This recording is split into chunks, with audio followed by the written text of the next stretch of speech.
Hi friends, hello, welcome to Crazy voice. இன்றைக்கி நம்ம பார்க்க போகிறது ஒரு மர்மமான கிரைம் நாவல் தான். வாங்க கதைக்குள்ளே போகலாம். பகுதி 1. பதில் சொல்ல வேண்டும். தனபாண்டியன் பங்களாவின் மொட்டை மாடியில் ஆலோசனை கூட்டம் நடந்து கொண்டிருந்தது. பௌர்ணமி நிலா மின்சார தயவில்லாமல் இலவச ஒளி திட்டத்தில் பூமிக்கு வெளிச்சம் பாலித்து கொண்டிருந்தது. மொட்டை மாடியில் மண் தொட்டிகளில் போனசாய் மரங்களும் செடிகளும் தென்றல்தான் ஸ்டாப்பாக சாமரசம் வீச 4 பேரும் கையில் பீங்கான் கோப்பையில் டீ குடித்து நடுநடுவே பிஸ்கட் கடித்து பேசினார்கள். காலிகோ பெயிண்டிங் செய்யப்பட்ட வரவு செலவு நோட்டு புத்தகம் டீப்பாயில் இருந்தது. அட்டை மேல் ஓம் என்று மஞ்சள் தொட்டி எழுதியிருந்தது.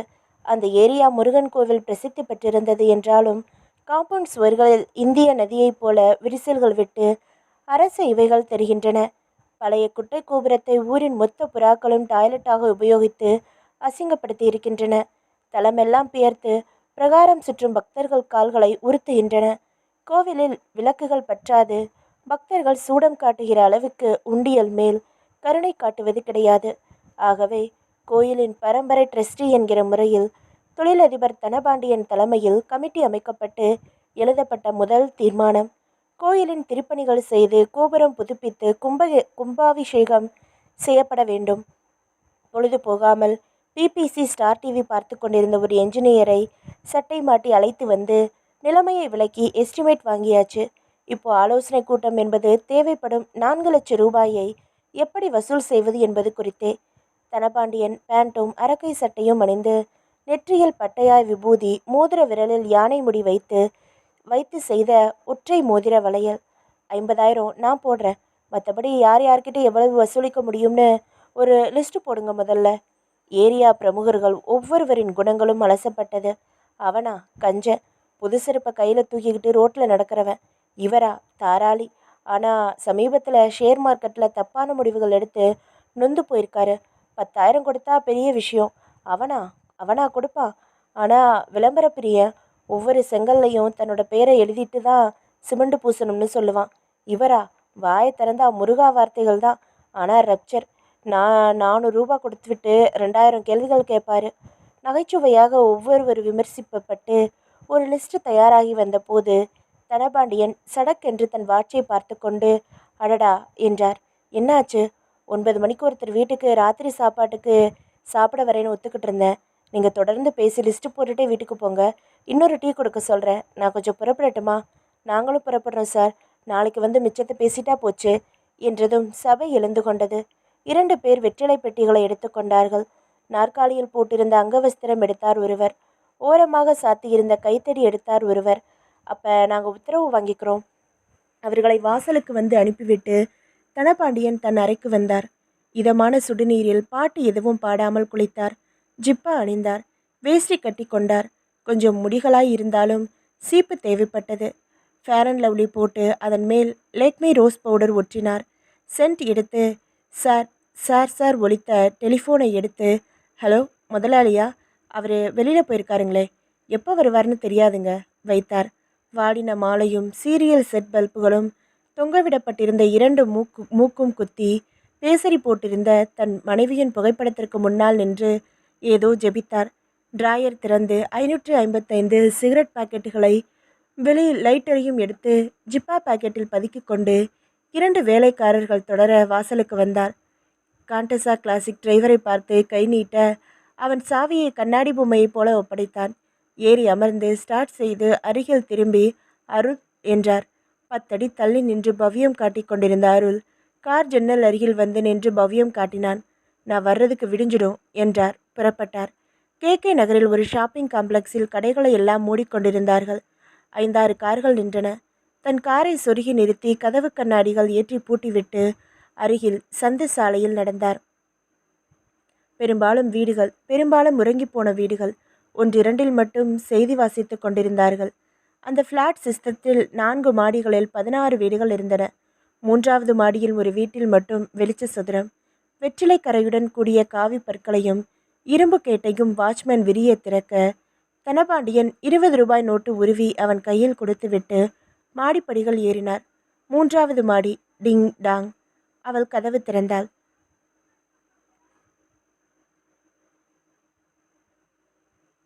அவள் கதவை திறந்தாள். பச்சை நிற புடவை கட்டியிருந்தாள். தலைப்பை ஒற்றையாய் போட்டிருந்தாள். ஜாக்கெட்டின் 2 எல்லைகளையும் இணைத்து வைக்க ஊக்குகள் மூச்சு திணறிக் கொண்டிருந்தன. ஆனாலும் முகத்தில் கொஞ்சம் இளமை கரைந்து போய் விட்டது தெரிந்தது. இப்பதான் மணி 8:30. ஒரு முக்கியமான மீட்டிங் இருந்துச்சு. வாங்கினியா? புதிய தையல் மிஷினை தடவி பார்த்தார். ஆமாம், பொழுது போகல. சிங்கப்பூர் போயிட்டு வரலாமா? 3 வருஷமா பேச்சிலேயே போயிட்டு வந்துட்டோமே. இந்த வருஷம் கண்டிப்பாக போகலாம். தனபாண்டியன் தன் வீடு போலவே எல்லா சங்கோஜமும் இல்லாமல் சினிமா புத்தகம் எடுத்துக்கொண்டு அமர்ந்தார். நின்று போன அலாரம் டைம் பீஸ் எடுத்து சாவி கொடுத்தார். சாப்பிட்றீங்களா? என்ன டிஃபன்? சப்பாத்தி, குருமா செய்யலை, ஊறுகாதான். வாட்ச்மேன் கிட்ட பணம் கொடுத்துருக்கேன், ஆம்லெட் வாங்கிட்டு வருவான். தனபாண்டியன் உட்கார்ந்தபடியே கை நீட்ட ரெஃப்ரிஜிரேட்டர் திறந்தார். பீர் பாட்டில்களும் இருந்தன. பிளாக் அண்ட் ஒயிட்டும் இருந்தது. இரண்டையும் வெளியே எடுத்து வைத்தார். அவள் 10 சப்பாத்தி சுட்டு ஹாட் பேக்கில் வைத்து எடுத்து வருவதற்குள் ஆம்லேட்டும் வந்தன. வழக்கம் போல வாட்ச்மேன் பாக்கி பணத்திற்கு சட்டை பாக்கெட்டை துளாவினான். வழக்கம் போல வேணா வச்சுக்க என்றார். அவரும் பீரும் அவருக்கு விஸ்கியுமாக ஊற்றிக்கொண்டு ஐஸ் துண்டிகளில் நீச்சல் அடிக்க விட்டு ஆரம்பித்தார். அருகில் வந்து அமர்ந்து அவள் 2 கைகளாலும் கிளாஸை பிடித்து அருந்தினாள். தனபாண்டியன் 2வது பெக் முடித்ததும் அவளை தன் மடி மீது படுக்க வைத்து கொண்டார். ஏன் இன்னைக்கு கொஞ்சம் நல்லா இருக்க? மனசு சரியில்லை. ஏன், நல்லா தானே இருக்கு. எம்ஆர்எஃப் மாதிரி. கையை எடுங்க, சீரியஸாக பேசுகிறேனா? சரி, ஏன் மனசு சரியில்லை? காசுக்கு வர்ற விஷயங்கள் சரியா இல்லை, காதுக்கு வர்ற விஷயங்கள் எதுவும் சரியா இல்லை. என்ன வந்துச்சு அப்படி? சினிமாவுக்கு ஃபைனான்ஸ் பண்ணுறீங்களாமே? ஆமாம். 10 வட்டி வேற எவன் கொடுப்பான்? வட்டி வெட்டுமா கிடைக்குது? வேற என்ன? நடிக்காதீங்க. யார் இது? நந்தினி. நான் ஃபைனான்ஸ் பண்ணின படத்தில் நடிக்குது, புது ஹீரோயின். அவளோட பார்க் ஹோட்டல் போனீங்களா? ஆமாம், போனேன். எவ்வளவு நெஞ்செழுத்தம் ஆமாம்னு சொல்கிறீங்களே. இதனடி வம்பா இருக்கு? என் கட்டின பொண்டாட்டி கூட என்ன கேள்வி கேட்டதில்லை. நான் கட்டிக்க போகிற பொண்டாட்டி இல்லையா? எப்படி எப்படி? உங்கள் மூத்த சம்சாரம் உசுரோடு இருக்கிறப்பவே நாம் பழகிட்டு இருந்தோம். அவள் ஒத்துக்கிட்டா உன்னை 2வது கல்யாணம் பண்ணிக்கிறேன்னு சொன்னீங்க. வியாதி வந்து அவங்க இறந்து போய் 3 மாதம் கழிச்சதும் நான் மறுபடியும் ஆரம்பித்தேன். 1 வருஷமாவது போகட்டும், அப்புறம் உன்னை கல்யாணம் பண்ணிக்கிறேன்னு சொன்னீங்க. இப்போ வருஷம் 2 ஆச்சு. நானும் இப்போ ஆரம்பிக்க அப்பா ஆரம்பிப்பீங்கன்னு காத்துக்கிட்டு இருக்கேன். நீங்கள் வாய் திறக்க மாட்டேங்கிறீங்க. இப்போ என்ன செய்யணும்னு சொல்கிற? இப்போ என்னை 2வது கல்யாணம் பண்ணிக்கிட்டு வீட்டோட கௌரவமாக சேர்த்துக்கிறதுல என்ன தடை இருக்குது? தனபாண்டியன் மேற்கொண்டு பேசவில்லை. சப்பாத்தியில் தீவிரம் காட்டினார். கேட்குறேன்ல, பசிக்குதுடி, முதல்ல சாப்பிட்றேன். சாப்பிட்டு தட்டிலேயே கை கழுவி அவள் புடவையை உயர்த்தி உள்பாவாடையில் கை துடைத்தார். மடியிலிருந்து கிளம்பி அவளை உட்கார வைத்துவிட்டு 555 புகைத்தார். வா பேசுவோம். எழுந்து படுக்கையறை சென்றார். அவருக்கு இப்போதைக்கு பேச்சிற்கு தற்காலிக முற்றுப்புள்ளி வைத்துவிட வேண்டும் என்று புரிந்தது. தட்டுகளை எடுத்து சென்று சமையலறை கடப்பா தொட்டியில் போட்டுவிட்டு ஒவ்வொரு வினாக்காக அணைத்துவிட்டு ஆஸ்ட்ரே எடுத்துக்கொண்டு படுக்கையறைக்கு வந்தனர். தனபாண்டியன் ஜிப்பாவை ஹேங்கரில் மாட்டிக்கொண்டிருந்தார். டீப்பா வாங்கி வச்சிருக்க, வேணுமா? வேணாம். ஜாக்கெட்டின் தோள்பட்டையில் இணைத்திருந்த புடவை தலைப்பை இழுத்து சேஃப்டி பின்னை விடுவித்ததும் சிலை திறப்பு விழா போல சேலை சரிந்தது. அணைத்து கொண்டார். ஒட்டும் பொட்டை எடுத்து சுவரில் ஒட்டினார். உதட்டில் முத்தம் கொடுத்தார். நித்தோட்டின் முத்தம். அவளுக்கு இருமல் வந்தது. கூடவே இச்சையும் வந்தது. ரொம்ப நேரத்திற்கு அவர்கள் பேசவில்லை. அப்புறம் செல்லமாக அவரின் தலைமுடியை கலைத்து முதுகு வியர்வை ஊற்றி மீண்டும் கேட்டாள். நான் கேட்டேனே, உனக்கு இப்போ எதில் குறைச்சல்? கௌரவம் வேணாமா எனக்கு? புதிய சிகரெட்டின் புகையை அவள் முகத்தில் ஊதினார். கொஞ்ச நாள் போகட்டும், எனக்கு பயமாக இருக்குங்க. அசடு. என்ன பயம்? அந்த நந்தினியை நீங்கள் கல்யாணம் பண்ணிக்க போறீங்கன்னு செய்தி கேள்விப்படுற. எந்த கம்யூனாட்டி சொன்னது? உண்மையா இல்லையா? இல்லை. நீலாங்கர பங்களாவுக்கு அவளோட போய் தங்கலை நீங்கள். அது வேற விஷயம். இதோ பாருங்க, எப்போ நீங்கள் உங்கள் பொண்டாட்டியை விட்டுட்டு என்கிட்ட வந்தீங்களோ அப்போவே புரிஞ்சுக்கிட்டேன் நீங்கள் சபல ஆசாமின்னு. உங்கள் வசதிக்கு தினம் ஒருத்தியோட கூத்தடிங்க, வேணாங்களே. என்னை கல்யாணம் மட்டும் பண்ணிக்கோங்க. சத்தியமாக நான் கேள்வி கேட்க மாட்டேன். உங்கள் பொண்டாட்டியாக்கி என்னை உங்கள் வீட்டில் உட்கார வச்சுட்டு எவ கூட வேணாலும் சுற்றுங்க, எனக்கு துரோகம் மட்டும் செஞ்சிடாதீங்க. தனபாண்டியன் மௌனமாக ஜிப்பா அணிந்தார். புறப்பட்டாச்சா? இங்கேயே தூங்கிட்டு விடிய கால போகலாம்னு தான் வந்தேன். நீ போட்டு தொணப்புற. தூங்க விட போகிறதில்ல. போகிறேன். குடிச்சிட்டு கார் ஓட்டணுமா? பிரச்சனையாயிடும். விடுதலை பிடி தேடுறதுக்காக போலீஸ் ரொம்ப அலையிறாங்க. அந்த சட்டமெல்லாம் தனபாண்டியனுக்கு இல்லை. சரி, பதிலாவது சொல்லிட்டு போங்க. தனபாண்டியன் சிரிப்பணிந்து ரெஃப்ரிஜிரேட்டர் மேல் வைத்த கார் சாவியை எடுத்துக்கொண்டு, பதில் தானே, யோசிக்க வேணாமா? சீக்கிரம் சொல்கிறேன். நைட்டி மாட்டிக்கிட்டு குட் நைட் சொல்லு. தாள் போட்டுக்கிட்டு தூங்கு என்றார். தனபாண்டியன் தன் பங்களாவிற்கு காரை ஓட்டிய போது தீவிரமாக யோசித்தார். பதில் சொல்ல வேண்டுமா? நான் கேள்விகளுக்கு அப்பாற்பட்டவன். கேள்வி கேட்டுத்தான் பழக்கம், பதில் சொல்லி பழக்கம் இல்லை. ஒரு பதில் இவருக்கு சொல்லிவிட வேண்டும். இவள் அழகான பாம்பு, பாலூற்றி பழக்கப்படுத்தின பாம்பு, தோளில் போட்டு விளையாட முடிகிற பாம்பு, தற்சமயம் காலை சுத்தின பாம்பு. கடிக்காம விடாது. கடிக்கிறதுக்கு முன்னாடி விஷப்பல்ல நீக்க வேண்டும், அல்லது பாம்பையே. பகுதி 2. நல்ல பொண்டாட்டி நீ. ஒரு டீ போடுப்பா சொல்லிவிட்டு உள்பெஞ்சில் சோர்வாய் அமர்ந்தான் சிவச்சந்திரன். வேர்வை பனியன் போடாத முதுகில் சட்டை ஒட்டி கொண்டது. பின் காலரை தூக்கி அதை பிரித்து விட்ட பிறகு மீண்டும் ஒட்டி கொண்டது. நாயர் கடையில் ஃபேன் கிடையாது. ஃபேன் உள்ள பெரிய கடைக்கு போக காசு கிடையாது. வாழ்க்கை போட்டு வறுப்பது போதாதென்று இந்தா என் பங்கென்று வெயிலும் போட்டு வறுக்கிறது. ச்சே, என்ன கன்றி இது! இங்கே சீதோஷ்ண நிலையம் ஒரு தீவிரவாதியை போலத்தான் செயல்படுது. அடித்தா அடமலை, வெள்ளம், பாலங்களை உடைச்சி கிராமங்களை தொப்பலாக்கும் ஆவேசம். இல்லைன்னா உக்கிரமான சூரியன். எண்ணெய் இல்லாமல் வானொலி இல்லாமல் மனுஷர்களை வறுவலாக்கும் உக்கிரம். 2 நிலைகளில் இருந்து தப்பிக்கிறவங்களாம் இல்லாமலா இருக்காங்க. எல்லா வீடுகளுமா உலகுது. வீட்டில் ஏசி, காரில் ஏசி செஞ்சு வெயிலோட தீவிரத்தை டிவியில் ஃபாத்திமா பாபு சொல்வதை வச்சு மட்டுமே உணர்றவங்க எத்தனையோ பேர். அதுக்கு பணம் வேணும், பணம் பண்ண வழி வேணும். சிவச்சந்திரன் இருந்த வழியையும் கோட்டை விட்டு விட்டு உட்கார்ந்திருக்கிறான். அவள் தப்பில்லை, நிர்வாகத்தின் முடிவு, யூனியன் வெர்சஸ் முடிவு. போனஸ் தருகிறாயா, ஸ்ட்ரைக் செய்யட்டுமா என்று கேட்டது யூனியன். கதவுக்கு வெளியே தாராளமாக ஸ்ட்ரைக் செய்து கொள்ளுங்கள் தோழர்களே, போனஸ் தருவதற்கில்லை என்று சொல்லி நிர்வாகம் கதவடைத்து விட்டது. Log out. 2 மாதங்களாக சிவச்சந்திரன் மற்றும் 700 அப்பாவிகள் நிதி நிலைமை ஆடி போய் விழி பிதுங்கி கொண்டிருக்கிறார்கள். சிவச்சந்திரனுக்கு வீட்டில் தன் மனைவி முகத்தை பார்க்கவே எரிச்சலாகிவிட்டது. அதை தவிர்ப்பதற்காகவாவது நண்பர்களை தேடிச் சென்றான். கம்பெனி நிலைமை எப்படி இருக்கிறது என்று யாரை விசாரித்தாலும் உதடுகளை பிதுக்கினார்கள். அதிக நேரம் உட்கார்ந்து பேசினால் ஒரு 50 ரூபாய் கிடைக்குமா சிவா என்று கேட்டார்கள். அதனால் நண்பர்களை பார்ப்பதை தவிர்த்தான். உஷா எவ்வளவோ அனுசரணையான மனைவிதான். சங்கரலிங்கத்தின் மனைவி போல் எல்லாம் இல்லை. சங்கரலிங்கத்தின் மனைவி நடுக்கூடத்தில் 4 நண்பர்கள் முன்னிலையில் தன் கணவனை, இந்த போக்கத்த மனுஷனுக்கு புத்தி வேணாம், யூனியனில் சேர வேணாம்னா 1008 வாதம் பண்ணுறாரு. இப்போ யூனியன் வந்து கத்திரிக்காவை வாங்கி கொடுக்குதா? முழிக்கிறத பாரு, பைசாவுக்கு பிரயோஜனம் இல்லை. இந்த ஆளை கட்டிக்கிட்டதுக்கு அட சுகம் வேணாம், தூக்கம் இல்லாமல் இருக்குதா? வேற வழியில் சம்பாதிக்கத்தான் ஏதாச்சும் துப்பு இருக்குதா? கூடி கூடி தொண்டை நரம்பு குதிக்க பேசிப்புட்டா ஆச்சா? 5 கழுத வயசாச்சே, சோத்துக்கு வழி பண்ணுவோமேன்னு அறிவு வேணா என்று கைகளை அசைத்து கத்தும்போது சிவச்சந்திரன் நேரெதிர் குணமுள்ள உஷாவைத்தான் நினைத்து கொள்வான். கம்பெனி முடிய 10 நாளில் அரிசி பருப்பு புளி தீர்ந்து போக உஷா மௌனமாகத்தான் வளையலை கலற்றினாள். உஷா எப்பொழுதும் அடுத்த காதுக்கு கேட்காமல் தான் பேசுவாள். கணவனிடம் திருமணமாகி 7 வருஷமான பிறகும் இன்னும் பயம், தயக்கம், கூச்சம் எல்லாம் உண்டு. தானாக வாய் திறந்து ஒரு முழம் மல்லிகைப்பூ கூட கேட்டதில்லை. பகலிலோ விளக்கு வெளிச்சத்திலோ வெறும் முத்தத்திற்கு கூட அனுமதித்ததில்லை. தன் கணவன் டிகிரி முடித்திருக்க தான் வெறும் 10வது தான் படித்திருப்பதில் எப்பொழுதும் ஒரு தாழ்வு மனப்பான்மை உண்டு. புருஷனையே வாத்தியாரை பார்க்கிற மாணவனைப் போல 7 வருஷத்திற்கு பிறகும் பார்க்கிறாள். சூழ்நிலையின் இறுக்கம் காரணமாக அன்பான மனைவி மேல் கூட எரிந்து விழ வேண்டியிருப்பதாக சிவச்சந்திரன் வருத்தப்பட்டான். இது பிறகு மெல்ல நிதானமாக நாயர்கடை பெஞ்சில் வருகிற வருத்தம். அந்த நிமிஷத்தில் தீப்பொறி போன வார்த்தைகள் சிதறி விடுகின்றன. இயலாமையால் பிறக்கும் தீப்பொறிகள். பேங்க்ல எதுவும் பணம் போட்டு வச்சிருக்கீங்களா என்று ரொம்ப அமைதியாகத்தான் கேட்டாள் அவள். ஆமாம், உங்கள் அப்பன் வரதட்சணை பணமாக கொடுத்தான் பாரு, 4 லட்சம் ரூபாய். அதை பேங்க்ல போட்டு வச்சுட்டு தான் சிங்கிள் டீக்கு சும்மானாச்சுக்கும் அல்லாடிக்கிட்டு இருக்கேன். அவன் அலையனுண்டி. வேணுகோபாலும் என்ன மாதிரி லாக் அவுட்டில் வெளியில் வந்தான். ஆனாலும் அவனுக்கு எந்த பிரச்சனையும் இல்லை. ஏன், அவன் பொண்டாட்டி எக்ஸ்போர்ட் கம்பெனியில் ஸ்டெனோ, 2000 சம்பளம் வாங்கிட்டு வர்றா. கம்பெனி மறுபடியும் திறக்கவே இல்லைன்னா கூட வேணுவுக்கு கவலையே இல்லை. எனக்கு அப்படியா வச்சிருக்கு? 10வது, அதுவும் பாஸோ ஃபெயிலோ தெரியல. படித்த பொண்ணா வேணும்னு எங்கள் அம்மா கிட்ட தலையில் அடிச்சுக்கிட்டேன். நல்ல குடும்பம்டா, தங்கமான பொண்ணுடான்னு கொண்டாந்து உன்னை என் தலையில் கட்டினாங்க. தங்கமான பொண்ணாக இருந்தால் போதுமா? தங்கம் கொண்டாடுற பொண்ணாக இருந்தியானா அதுவும் இல்லை. பழைய கட்டிலுக்கு வார்னிஷ் அடித்து புதுசுன்னு ஏமாத்தினாருங்கப்பா.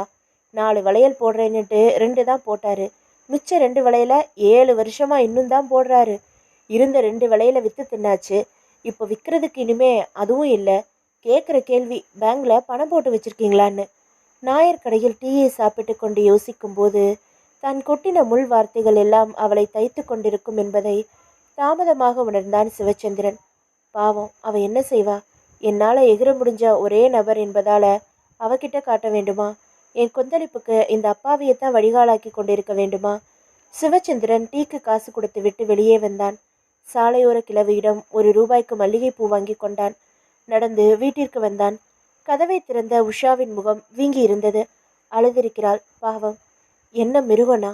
என் எல்லைக்குள் தர்பார் நடத்தி சர்வாதிகார தனம் செய்யும் திமிர் பிடிச்ச ராஜானா? அந்த புறத்திற்கு வெளியில எனக்கு அதிகாரம் இல்லை. என் கட்டளைகள் எதுவும் செல்லுபடியாகாது. சமூகத்துல ஒரு பொம்மை ராஜா கூட இல்லை. பொம்மை சிப்பாய் வீட்டில் மட்டும். ச்சே. உஷா, இந்தா போ, முகம் கழுவிட்டு சேலை மாற்றிக்க வச்சுக்கிட்டு கிளம்பு. பீச்சுக்கு போயிட்டு வரலாம். அங்கே தான் யாரும் காசு கேட்கறதில்ல. உஷா பதில் பேசாமல் மூக்கை உறிஞ்சி விட்டு தண்ணீர் குடித்தாள். உஷா, உன்னைத்தான் சொன்னேன். இல்லைங்க, நான் வரல. ஏன்? எனக்கு மனசு சரியில்லை. அதுக்காக தான் போகலான்னு சொல்கிறேன். பிகு பண்ணாமல் கிளம்பு. கடைசி 3 வார்த்தைகளில் தோணி தானாக வந்து சேர்ந்து விட்டது. மற்றொரு பாய்ச்சலை சந்திக்க தைரியமில்லாத உஷா துண்டை எடுத்து கொல்லைப்புறம் சென்றாள். கடற்கரையில் நிறைய கூட்டம் இருந்தது. ஒரு தனிமை தீவமைத்து அமர இடம் தேர்வு செய்யவே கொஞ்சம் நேரமானது. உற்சாக துள்ளலுடன் கடல். எந்த கம்பெனி லாக் அவுட் ஆனால் அதற்கென்ன? சிவச்சந்திரன் உஷாவை பார்த்தான். ஒற்றை கையூன்றி சாய்ந்தமர்ந்து ஒரு விரலால் மணலில் கோடு போட்டு கொண்டிருந்தாள்.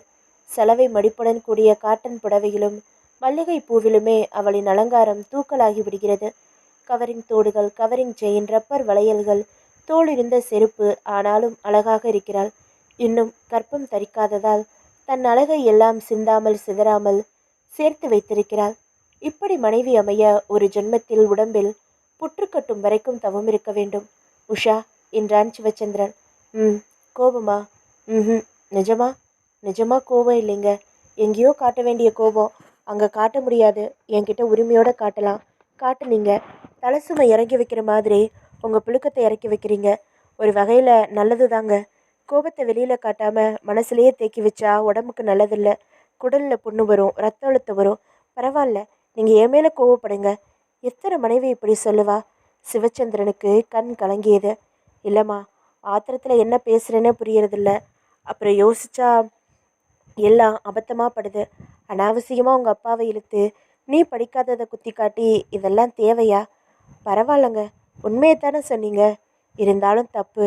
இனிமே திட்டலை உஷா. உஷா மௌனமாக இருந்தாள். ஒரு ஜெராக்ஸ் கடையில் சேர்ந்துருக்கிறேன்னு சொல்கிறாங்க. ₹500 தருவாங்க. அடுத்த வாரத்திலேருந்து போகலாமான்னு இருக்கேன் உஷா. நம்ம குடும்பத்துக்கு போதுமா? அட்ஜஸ்ட் பண்ணிக்கலாங்க. எப்படிம்மா? வாடகையே 230 போயிடும். கரண்ட் பில்லு, அரிசி, மளிகை சாமான். சிரமப்படும் உஷா. வேற என்னங்க செய்கிறது? கொஞ்ச நாளைக்கு தானே. பாலை நிறுத்திடலாம். மார்க்கெட்டில் எது விலை கம்மியோ அந்த காய்கறி வாங்கிக்கலாம். நெய் வேணாம், எண்ணெய் வேணாம். கூடிய சீக்கிரம் கம்பெனியை திறந்துடுவாங்கன்னு நம்பலாம். உஷா திடீரென்று விம்மலுடன் அழத்தொலங்க. ஏய், என்னாச்சுமா? அதான் இனிமேல் திட்டலைன்னு சொன்னேனே. அது இல்லைங்க, நீங்கள் கோபத்தில் சொன்னாலும் நியாயமான பேச்சு தானே. நானும் படிச்சிருந்தா ஒரு சின்ன வேலையாவது கிடச்சிருக்கும் இல்லை? ஷார்ட்கன் தெரியாது, டைப்படிக்க தெரியாது, தையல் தெரியாது, ஒரு இலவும் தெரியாது. மக்குங்க. என்னால் ஒரு உபயோகம் உண்டா சொல்லுங்க? சி, கண்ணை தொடச்சிக்கோ உஷா. அசடு மாதிரி பேசாத. உத்தியோகம் புருஷ லட்சணம்னு தான் சொல்லுவாங்க, பொண்டாட்டி லட்சணம்னு சொல்லலை. ஒரு நல்ல பொண்டாட்டிக்கு வேண்டிய எல்லா குணங்களும் உன்கிட்ட இருக்குது. நான் பொறாமப்பட வேண்டிய பொண்டாட்டி நீ. அபத்தமாக ஏதாச்சும் நினச்சிக்காத. ஆனாலும் உஷா தன் இறக்கம் மேலிட கொஞ்சம் நேரம் மிம்மி விட்டு தான் நிறுத்தினாள். ரொம்ப நேரம் அப்புறம் அவர்கள் மௌனமாகவே உட்கார்ந்திருந்தார்கள். பகுதி 3. உள்ளே வந்தது மிருகம். தனபாண்டியன் தன் அலுவலகத்தில் இருந்தார். நந்தனத்தில் 3 மாடி கட்டிடத்தில் 3வது மாடி முழுக்க அவருடைய அலுவலகம். 200 சொச்சம் பேர் வேலை பார்க்கும் அலுவலகம். முதலாளிக்கு வருடத்திற்கு 80 லட்சம் லாபம் தருகிற விசுவாசமான அலுவலகம். தனபாண்டியன் தொலைபேசியில் ஆடிட்டரிடம் அரசாங்கத்தை புதிய சட்டங்களின் துவாரங்கள் மூலம் எப்படி ஏமாற்றி வெப்பை காட்டலாம் என்று பேசி முடித்துவிட்டு செக் புத்தகத்தில் கையெழுத்துகள் போட துவங்கிய போது இன்டர்காம் முதல் ராத்திரியின் மனைவி போல சினங்கியது. ஹலோ என்றார் ரிசீவரை எடுக்காமல். பட்டன் மட்டும் அழுத்தி. ஸ்பீக்கரில் ரிசப்ஷனிஸ்ட் லாரா. சார், உங்களை பார்க்கணும்னு ஒரு பொண்ணு விசிட்டர் வந்திருக்காரு. நாம் சந்திப்புக்காக நேரம் எதுவும் அவருக்கு தரல என்ற ஆங்கிலத்தில் யாழ் வாசித்தாள். என்ன பேரு? உஷாவா? தனபாண்டியன் ஞாபக அடுக்குகளில் உஷா என்று பதிவு எதுவும் இல்லை. அவருக்கு தெரிந்த ஒரே உஷா சீலிங்கில் சுழல்கிற சமாச்சாரம்தான். யார் இந்த உஷா? வர சொல்லு. உள்ளே வந்த உஷா தலைப்பை சோபனா ரவி மாதிரி தோளில் போர்த்தி இருந்தாள். கூப்பிய கரங்களுடன் வந்தாள். இது போன்ற ஒரு பெரிய அலுவலகத்திற்கு அவள் இதற்கு முன்பு வந்ததில்லை என்பதை அவளின் பிரமித்த கண்களிலிருந்து படிக்க முடிந்தது. உட்காருமா என்றார் தனபாண்டியன். ஊட்டி தக்காளி போல செழிப்பாக இருக்கிறாள். மெல்லிய சேலையுடனே பளீரென்று இடுப்பு தெரிகிறது. கழுத்தில் அதென்ன தாலியா? யாருவ? என்ன வேணும் இவளுக்கு? என்ன வேணும்? ஐயா, உங்களை பற்றி பேப்பரில் படிச்சிருக்கேன். தாராள குணம், எல்லாருக்கும் உதவுறீங்க. எனக்கு ஒரு உதவி செய்யணும் சார். என்ன உதவி? என் புருஷன் வேலை பார்த்த கம்பெனி மூடி இருக்கு. 2 மாசமாக வேலை இல்லாமல் சம்பளம் இல்லாமல் கஷ்டப்படுறோம். உங்கள் ஆஃபீஸில் டெலிஃபோன் ஆப்ரேட்டர் வேலை ஆள் வேணும்னு பேப்பரில் விளம்பரம் கொடுத்துருக்கீங்க. ஆமாம், அதுக்கு அப்ளை பண்ண வந்தியா? உங்களை கெஞ்சி கேட்டுக்க வந்தேன் சார். நான் 10வது தான் படிச்சிருக்கேன். ஆனால் இந்த வேலைக்கு 10வது கூட போதும்னு என் ஃப்ரெண்டு சொன்னான். எதையும் ஒரு தடவை சொல்லி கொடுத்தா சட்டுன்னு புரிஞ்சுக்குவேன். அந்த வேலையை நீங்கள் எனக்கு போட்டு தரணும். தனபாண்டியன் நளினமாக சிரித்தார். இல்லைம்மா, உன்னால் முடியாது. வெறுமனே கனெக்ஷன் கொடுக்கறதுனா யார் வேணாலும் செய்யலாம். கஸ்டமர் இங்கிலீஷில் பேசினா புரிஞ்சுக்கணும். அவனுக்கு பொலைட்டா இதம்மா இங்கிலீஷில் பதில் சொல்லணும். இங்கிலீஷ் பேசுவியா நீ? உஷாவுக்கு அழுகை வந்தது. தன்னை படிக்க வைக்காத அப்பா மேல் கோபம் வந்தது. 1-2 வார்த்தைனா 2 நாளில் கற்றுக்குவேன் சார். கொஞ்சம் மனசு வைங்க சார். என் புருஷன் மனசு நொந்து போயிட்டாரு. அவருக்கு உபயோகமாக இருக்க நான் ஏதாவது செஞ்சாகணும்.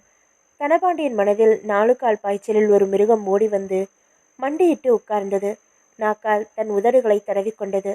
சரி, நான் அந்த வேலையை உனக்கு போட்டு தர்றேனே வச்சுக்கலாம். எங்கள் ஆஃபீஸ் ரிசப்ஷனிஸ்ட்டை பார்த்தியா? லாரா. அவள் தான் என்கிட்ட பேசிட்டு உன்னை இங்கே அனுப்பி வச்சா. ஆமாம் சார், பார்த்தேன். அவளை மாதிரி கொஞ்சம் மாடர்னாக ட்ரெஸ் பண்ண வேண்டியிருக்கும். லிப்ஸ்டிக் போட்டுக்கணும். ஆஃபீஸ்க்குன்னு ஒரு ரெப்புடேஷன் இருக்குல்ல. முடியுமா உன்னால்? லிப்ஸ்டிக் தானே சார், தப்பு இல்லையே. கொஞ்சம் நல்ல புடவையாக கட்டிட்டு வர்றேன். முதல்ல இப்படி போத்திக்கிட்டு இருக்கிறதே எரிச்சலாக இருக்கே. உஷா தன் புடவை தலைப்பை எடுத்து நீளமாக தொங்க விட்டு கொண்டு இப்போ சார் என்றார் அசட்டுத்தனமாக. உள்ளே உட்கார்ந்திருந்த மிருகம் கணக்கு போட்டது. இது படியும் போல இருக்கே. என்ன ஒரு உடம்பு! தேக வனப்பை ஏழ்மை என்னும் காசு மறைத்து வைத்திருக்கிறது. 2 பீஸ் நீச்சலுடை அணிவித்து நீலாங்கரை நீச்சல் குளத்தில் நீந்தி விளையாடு பாப்பா என்று சொல்லி பார்த்து கொண்டே இருக்கலாம் போலிருக்கிறதே. 2 பீஸ் நீச்சலுடையில் இந்த உஷா எப்படி இருப்பாள்? கழுத்தில் ஆனால் தாலி தொங்கும். எதுக்கு சார் சிரிக்கிறீங்க? நத்திங். மாதம் எவ்வளவு சம்பளம் இருந்தால் உன் குடும்பத்தை உன்னால் சமாளிக்க முடியுமா? 1000 ரூபாய் இருந்தால் போதும். ஆனால் என் புருஷனுக்கு 500 ரூபாய் சம்பளத்தில் ஒரு டெம்பரரி வேலை கிடச்சிருச்சு. அதனால் நீங்கள் எனக்கு 500 ரூபாய் கொடுத்தா போதும். உனக்கு மாதம் 2000 தரட்டுமா? 2000மா? உஷாவுக்கு மயக்கமே வந்தது. ஆனால் டெலிஃபோன் ஆப்ரேட்டர் வேலை வேணாம். வேற என்ன வேலை? உன்னை பார்த்தா ரொம்ப பொறுமைசாலியாக தெரியுது. இப்படி ஒரு பொறுமைசாலியை தான் நான் தேடிக்கிட்டு இருந்தேன். இத்தனை நாளாக என் அம்மாவுக்கு உடம்பு சரியில்லை. பாரலிசிஸ் முடக்குவாதம் வந்து படுத்த படுக்கையாக இருக்காங்க. தினம் காலையிலேருந்து சாயங்காலம் வரைக்கும் அவங்க பக்கத்தில் இருந்து கவனிச்சுக்கணும். வேளா வேலைக்கு மருந்து கொடுக்கணும், சாப்பாடு ஊட்டணும், குடிப்பாட்டி விடணும், உடமாற்றி விடணும். சரியா? நிச்சயமாக செய்கிறேன் சார். எனக்கு ஒரு அம்மா அப்படி உடம்பு முடியாமல் இருந்தால் செய்ய மாட்டேனா? 2000 சம்பளத்துக்காக இல்லை சார், மனிதாபிமானத்திலேயே செய்வேன் சார். எங்கே இருக்காங்க அவங்க? நீலாங்கரையில் ஒரு பங்களா தனியாக இருக்காங்க. வர்றியா? அவங்கள காட்டி அறிமுகப்படுத்தி வைக்கிறேன். சரி சார், இங்கே வா என்று அவளை அறையின் ஜன்னல் ஓரத்திற்கு அழைத்தார். அவள் எழுந்து வந்தாள். ஜன்னல் வழியாக விரல் நீட்டி சுட்டி காட்டினார். அதோ ஒரு பெட்ரோல் பங்கு இருக்கு, தெரியுதா? ஆமாம் சார். நீ அங்கே போய் நில்லு. எனக்கு எங்கள் ஆஃபீஸில் ஒரு 10 நிமிஷம் வேலை இருக்குது. நீ அங்கே போய் சேர்றதுக்குள்ளே முடிச்சுட்டு கார் எடுத்துக்கிட்டு வர்றேன். உன்னை ஏற்றிக்கிட்டு அம்மா கிட்ட அழைச்சிட்டு போகிறேன். ஒரு தடவை வீட்டை பார்த்துக்கிட்டா அப்புறம் தினமும் நீ பஸ் பிடிச்சு போயிடலாம். சரி சார். ரிசப்ஷனிஸ்ட் லாரா கிட்ட என்ன விஷயமா என்னை பார்க்கணும்னு சொல்லிட்டு வந்த நீ? டெலிஃபோன் ஆப்ரேட்டர் வேலை சம்மந்தமான சொன்னேன். என்ன படிச்சிருக்கேன்னு கேட்டாங்க. சொன்னேன். சிரிச்சாங்க. பண்பாடு இல்லாத பொண்ணு அவளோட ஃப்ரெண்டு ஒருத்திய எங்கள் அம்மாவை பார்த்துக்கிறதுக்காக சிபாரிசு செய்கிறா. எனக்கு இவ குணமே பிடிக்காது. இவ ஃப்ரெண்டும் அப்படித்தானே இருப்பா. அதனால் தட்டி கழிச்சுக்கிட்டு இருக்கேன். அதனால் உனக்கு அந்த வேலை கொடுத்துட்டேன்னு அவகிட்ட சொல்ல வேணாம். இல்லை சார், சொல்லலை. எனக்கு அவகிட்ட என்ன பேச்சு? என்ன சொன்னார் முதலாளின்னு அவள் கேட்பாளே. அவளை தாண்டித்தானே நீ வெளியில் போகணும்.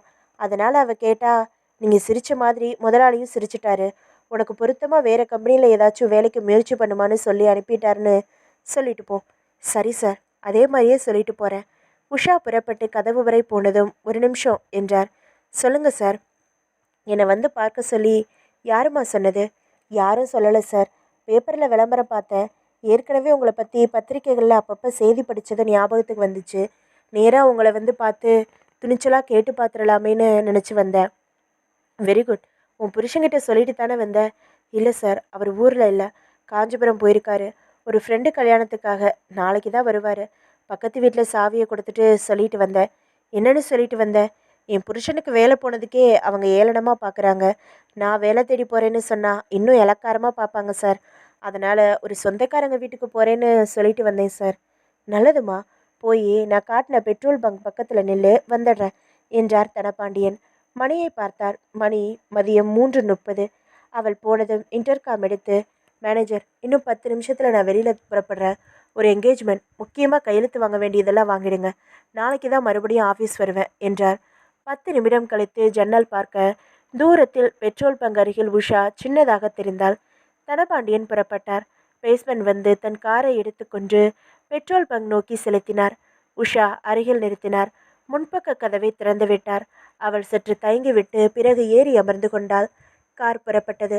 தனபாண்டியன் உள்ளே மண்டியிட்டு படுத்திருந்த மிருகம் எழுந்து கொண்டது. பிடரியை ஒரு தரம் சிலிர்த்துவிட்டு மெதுவாக நடை போட்டது. தன் இரையின் மேல் பாய்வதற்காக தயார் செய்து கொள்ளும் நடை.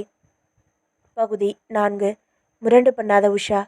நீலாங்கரை பங்களா தனபாண்டியன் முயற்சித்து இடம் வாங்கி பிளான் போட்டு கட்டவில்லை. ஒரு தயாரிப்பாளருக்கு பணம் தந்திருந்தார். இந்த பங்களாவின் மேல் எடுத்த படம் சில ஊரில் முதல் நாளில் 3வது காட்சியிலேயே தூங்கிவிட்டார்கள். தயாரிப்பாளர் நொந்து போய் அசல் வட்டி தொகைக்கு பங்களாவை பெயர் மாற்றி கொடுத்து கணக்கு தீராமல் 2 லட்சம் ரொக்கம் வேற கொடுத்து செட்டில் செய்தார். மேற்படி புரொடியூசர் அந்த பங்களாவை வசிப்பதற்கென்று கட்டவில்லை. சினிமா படப்பிடிப்புகளுக்கு வாடகைகளுக்கு விட்டு 2 வருடங்களில் போட்ட முதலை மீட்டுவிடும் துடிப்பில் ஆர்டின் வடிவ நீச்சல் குளம், பூந்தோட்டம், டென்னிஸ் கோர்ட் என்று சகல வசதிகளுடன் கட்டி வைத்திருந்தார். தனபாண்டியன் கொஞ்சமே கொஞ்சம் செலவுகள் செய்து வசதி பண்ணி கொண்டார். அவருக்கு பங்களாவை வாடகைக்கு விடும் எண்ணமில்லை. வியாபார முன்னேற்றத்திற்காக பல உயர் அதிகாரிகளுக்கு விருந்து கொடுக்க ஒரு வசதியான இடம் தேவைப்பட்டது. சகல விதமான விருந்தும், சிலருக்கு புட்டி, சிலருக்கு ஒரு எழுத்து மாற்றின் டீ தவிர தனபாண்டியன் தன் சொந்த உல்லாசங்களுக்கும் இதை இடமாக்கி கொண்டார். நீலாங்கரை மெயின் சாலையிலிருந்து வலதுபுறம் பிரிந்து கொஞ்சம் நெளிந்து ஓடி இவரின் பங்களாவின் முடிந்தது கிளைச்சாலை. முக்கிய சாலையிலிருந்து பார்த்தால் பங்களா தெரியாது. ஆகாய விமானத்திலிருந்து பார்த்தால் தான் உண்டு. எதை?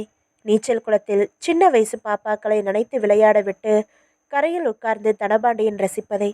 தனபாண்டியன் காரை பங்களாவின் போர்ட்டிகோவில் நிறுத்தும்போது மணி மாலை 4. வெயிலின் தீவிரம் படிந்து கடற்காற்று ஆளுமை துவங்கின நேரம். பங்களாவுக்கு காம்பவுண்ட் சுவர் மட்டும் இன்னும் கட்டப்படாமல் கருங்கல் தூண்கள் நட்டு முள்கம்பி வேலியிட்டிருந்தார்கள். வேலியோரம் வரிசையாக கள்ளிச்செடிகள். இறங்குமா என்றார் தனபாண்டியன். உஷா உற்சாகம் ஒரு குன்றுமணி கூட குறையாமல் இறங்கி அந்த கான்கிரீட் அசத்தலில் பிரமித்தாள். தனபாண்டியன் பேண்ட் பாக்கெட்டிலிருந்து சாவி எடுத்து கதவு துவாரத்தில் பொருத்தி திறக்க, உஷா, என்னங்க, வீடு பூட்டி இருக்கு என்றால் முதல் தடவையாக, விஷயம் விளங்காமல். அதான் சொன்னேனே, அம்மாவால் எழுந்து நடமாட முடியாது. நான் தான் 3 வேளையும் வந்து கவனிச்சுக்கிறேன்.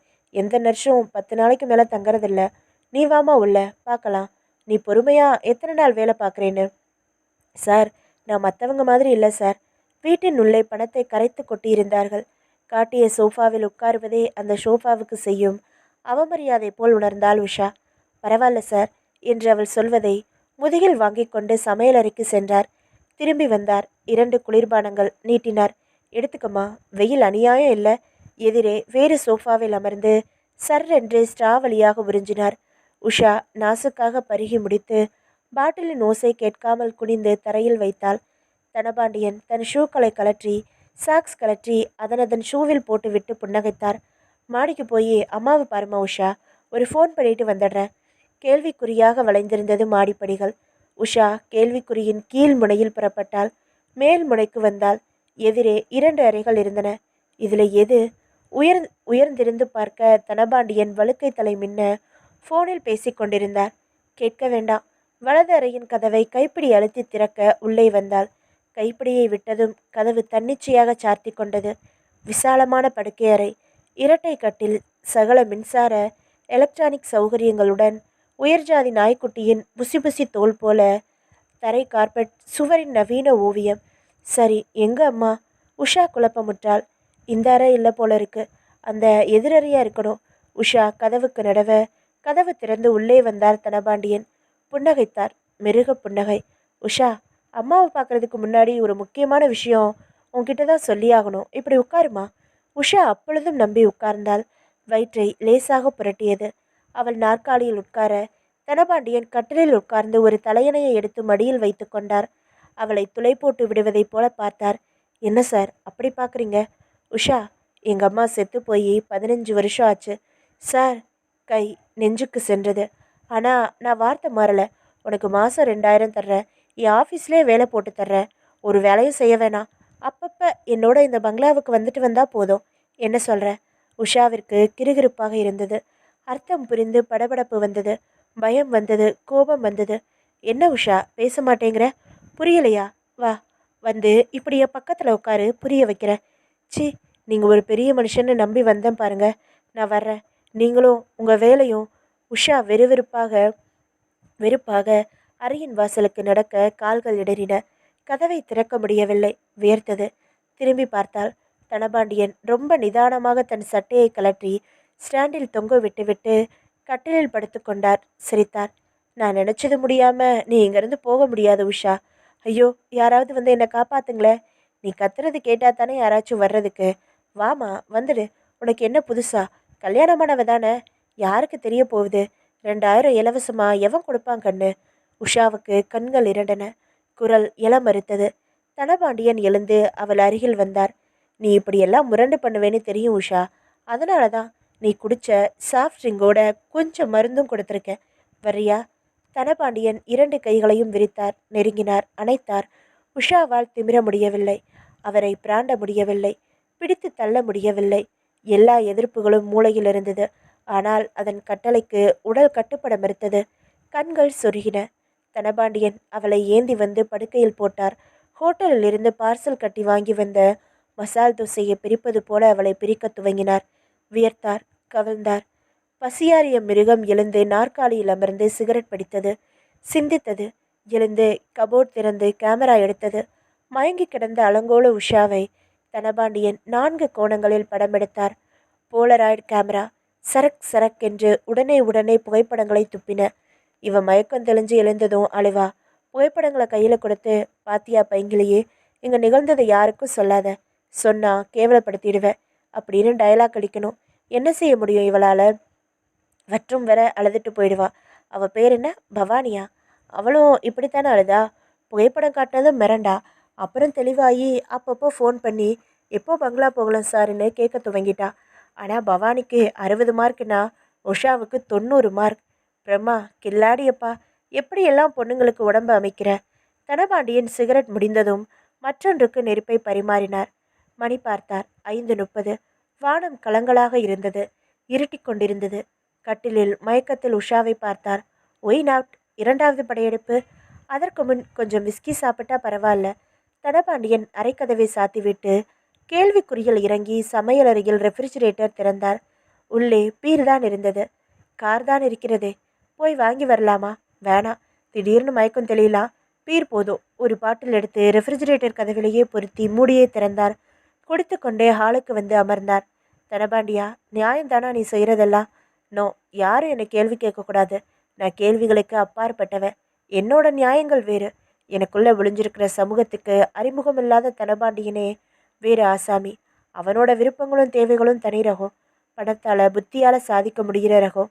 காரு ஓட்டுறோம், நமக்கு தெரியாமலேயே சக்கரங்களுக்கு அடியில் தவளைகள் நசுங்கும், பூச்சிகள் சாகும். அதுக்காக கார் ஓட்டாமல் இருக்க முடியுமா?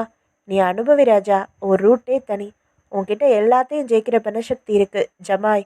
மீண்டும் மாடிக்கு செல்ல எழுந்தபோது வாசலில் அழைப்பு மணி ஒலித்தது. திடுக்கிட்டார். யாரு? கதவின் வட்ட துவாரம் வழியாக பார்த்தார். அவள் நின்று கொண்டிருந்தாள். தீபா. என்னை கல்யாணம் செய்து கொள் என்று நச்சரிக்கும் தீபா. இந்த சனியை எப்படி இங்க வந்தா? பகுதி 5. செருப்பு சிம்மாசனம் கேட்பதா?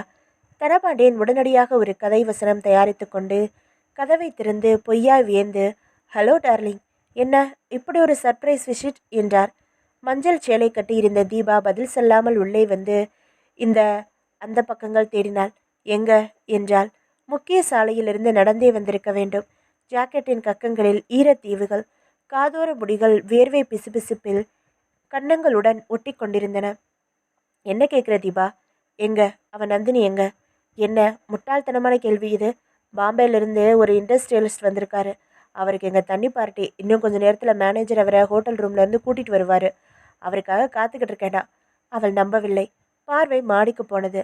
நிஜமா என்றாள். இதோ பாரு, நீயா ஒரு கற்பனை முட்டையை சுமந்துக்கிட்டு என்னை சந்தேகப்படுறதை விட்டுரு. அப்படியே இப்போ எங்கள் நந்தினி இருந்தாலும் அது என்னோட உரிமை. தீபா அமர்ந்தாள். கால் மேல் கால் போட்டு கொண்டாள். அவளை வைஜெயந்தி ஐபிஎஸ் மாதிரி முறைத்தாள்.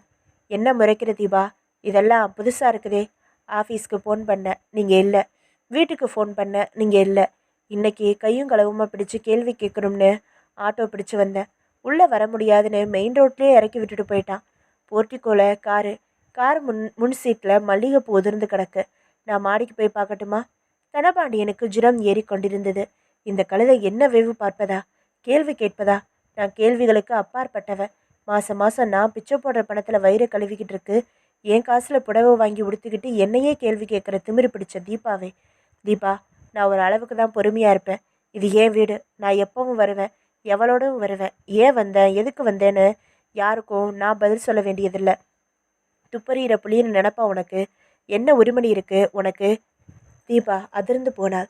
தனபாண்டியன் குலைந்து பேசுகிறார், தழுவி பேசுகிறார், பேசியிருக்கிறார், கொஞ்சம் பேசியிருக்கிறார், தவிர்த்து பேசியிருக்கிறார். இப்படி தாக்கி பேசியதில்லை, அதுவும் இவ்வளவு கேவலமாக. என்ன சொன்னீங்க, என்ன சொன்னீங்க? என் காது குளிர இன்னொரு தடவை கேட்கணுமா? விலை மாதுன்னு வேற வார்த்தையில சொன்னேன். நான் உங்கள் ஒருத்தருக்கு தாங்க முந்தான விரிச்சேன்.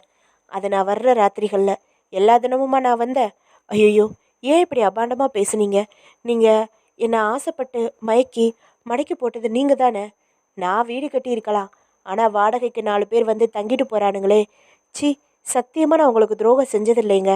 உன் சத்தியத்தை நான் கேட்டேனா? இல்லை. அதுக்கு தான் ஏதாச்சும் மரியாதை உண்டா? நாக்கு அழுகிடும், வேற நாக்கு வாங்கி மாட்டிக்குவேன். இப்போ என்னதான் சொல்கிறீங்க? என்ன சொல்லணும்? என்னை கல்யாணம் பண்ணிக்க போகிறீங்களா இல்லையா? தீர்மானமாக பதில் சொல்லிடட்டுமா கண்ணு? உன்னை கல்யாணம் பண்ணிக்கிறதும் சாணியை மாரில் பூசிக்கிறதும் ஒன்று தான். எந்த மனுஷனாவது அந்த கேவலத்தை செய்வானா சொல்லு? தீபாவுக்குள் நெருப்பு பொறிகள் பறந்தன. அவரின் வார்த்தைகள் கடலை மேலும் விசிறின. சாம்பல் படலம் கலன்று கொண்டது. முழுக்க சிவப்பாக நெருப்பு சுடர்விட்டது. எழுந்தாள். மிஸ்டர் தனபாண்டியன், என்னைக்காச்சும் ஒரு நாள் என்னை கல்யாணம் பண்ணிக்குவீங்கிற நம்பிக்கையில தான் இத்தனை நாளும் பொறுமையாக இருந்தேன். இனிமே உன்னை கெஞ்சி பிரயோஜனமே இல்லை. ஊர் உலகத்துக்கு நான் யாருக்கோ வப்பாட்டியாக இருக்கேன்னு நல்லா தெரியும். ஆனால் யாருக்கு வப்பாட்டின்னு மட்டும் தெரியாது. நீ சமூகத்தில் உனக்குன்னு ஏற்படுத்தி வச்சிருக்கே ஒரு அந்தஸ்து, அதை சின்ன பின்னப்படுத்துறது தான் இனிமே எனக்கு வேலை. தனபாண்டியன் உள்ளே வந்த அந்த மிருகம் வேகமாக ஓடி வந்து மண்டியிட்டு அமர்ந்தது. ரிங் மாஸ்டரின் உத்தரவுக்கு காத்திருந்தது. இது வேறு மிருகம். இதன் தாகத்தை தீர்ப்பது ரத்தம். ஏய் தீபா, நில்லு என்றார் தனபாண்டியன். குரலில் உஷ்ணம் வடிந்திருந்தது. அதனால் ஆச்சரியம் பெற்று திரும்பினாள் தீபா. நம்பிட்டியா தீபா? நான் பேசுனது எல்லாம் நம்பிட்டியா? உன்னை சீண்டி பார்க்கலாம்னு தோணுச்சு. நீ என்னதான் சொல்கிற பார்க்கலாமேன்னு பேசி பார்த்தேன்.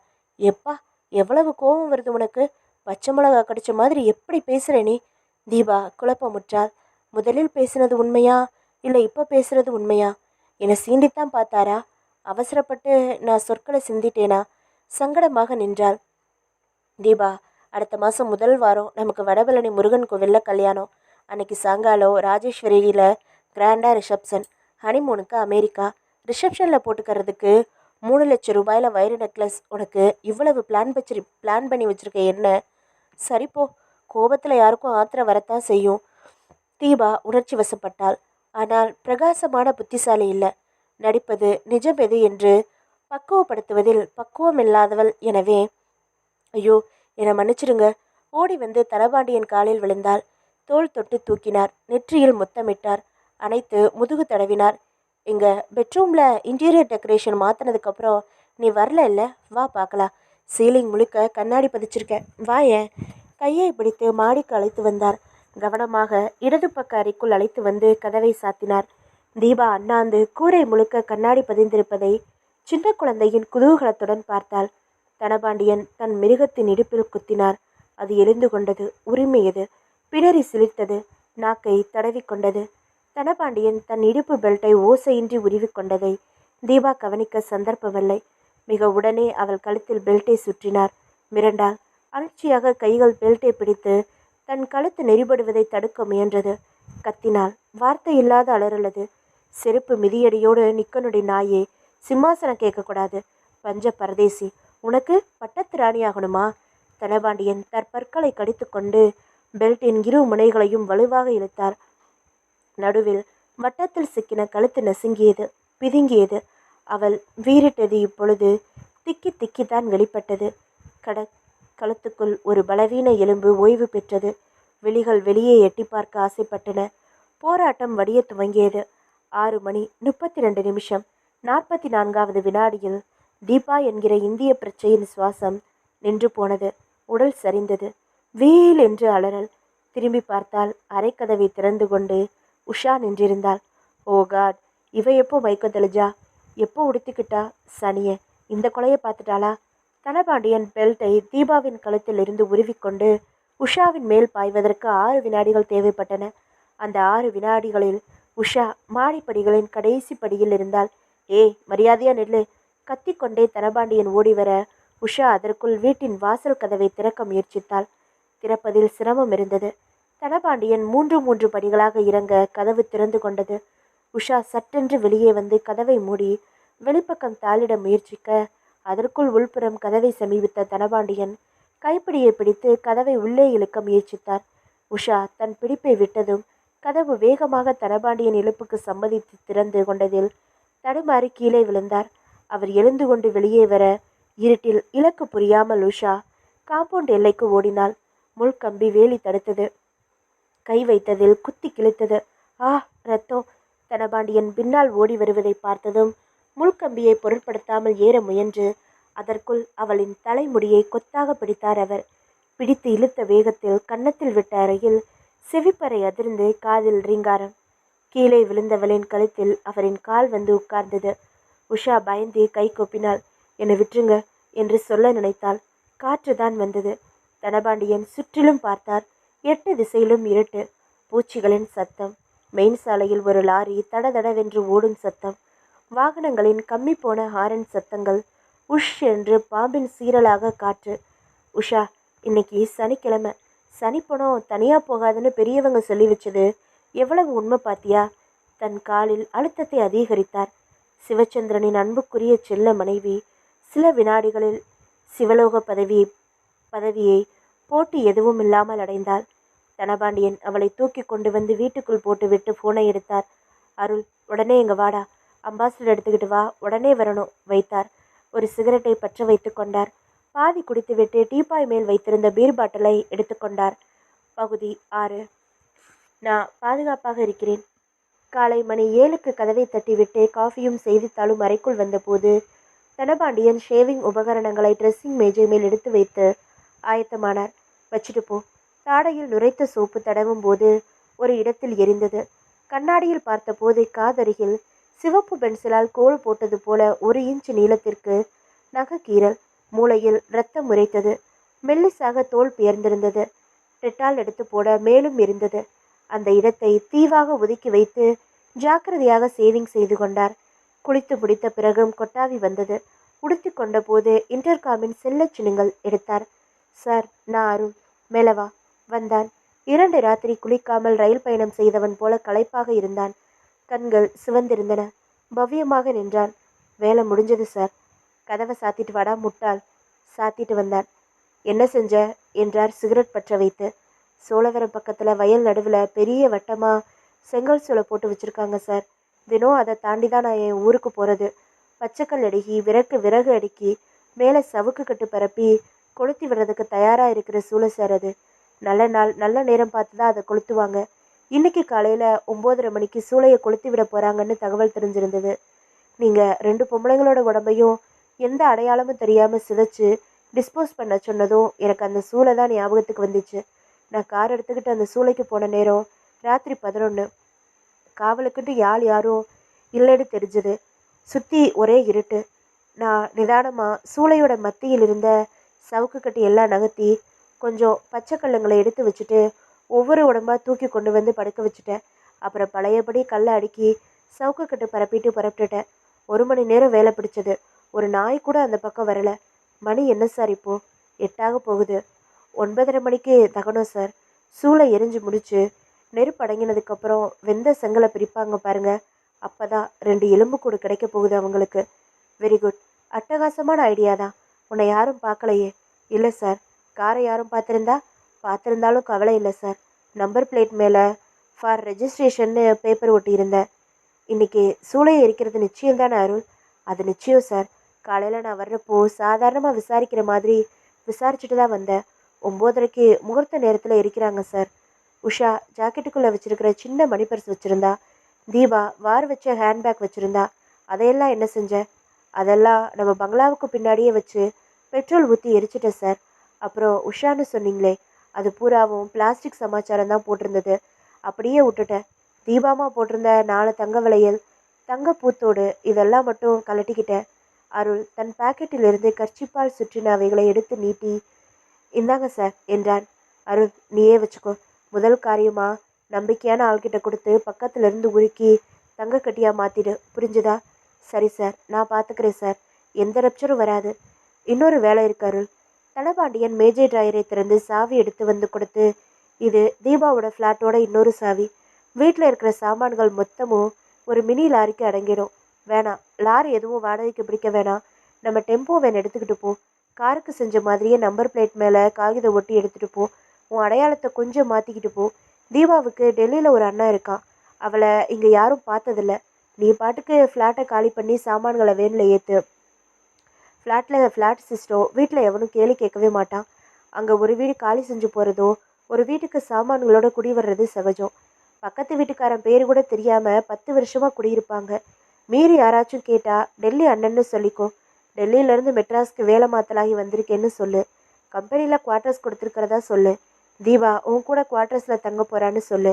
அவள் தான் சாவியை கொடுத்து காலி பண்ணி சாமான்லாம் எடுத்துகிட்டு வர சொன்னான்னு சொல்லு. அதெல்லாம் நான் பொருத்தமாக ரீல் சுற்றிக்கிறேன் சார். ஃப்ளாட்டில் ஒரு குப்பை காகிதத்தை கூட விட்டு வைக்கக்கூடாது. சகலமாக எடுத்து கிளீனாக செஞ்சுடு. சரி சார். சாமான்களை கொண்டு போய் எங்கே இறக்குறது? உன் வீட்டில் இறக்கிக்காரு. உன்னோட நெருக்கமான ஃப்ரெண்டு ஒருத்தர் துபாயில் வேலை கிடச்சி மெட்ராஸ் வீட்டை காலி பண்ணிவிட்டு ஃப்ளைட் ஏறிட்டான். இந்த சாமான்களை எல்லாம் விற்று பணம் அனுப்ப சொல்லியிருக்கான்னு உன் பொண்டாட்டிக்கிட்டையும் பக்கத்து வீடுகளையும் சொல்லிடு. அதே மாதிரி எல்லா சாமான்களையும் விற்றுடு. பணத்தை நீ எடுத்துக்க. சரி சார்.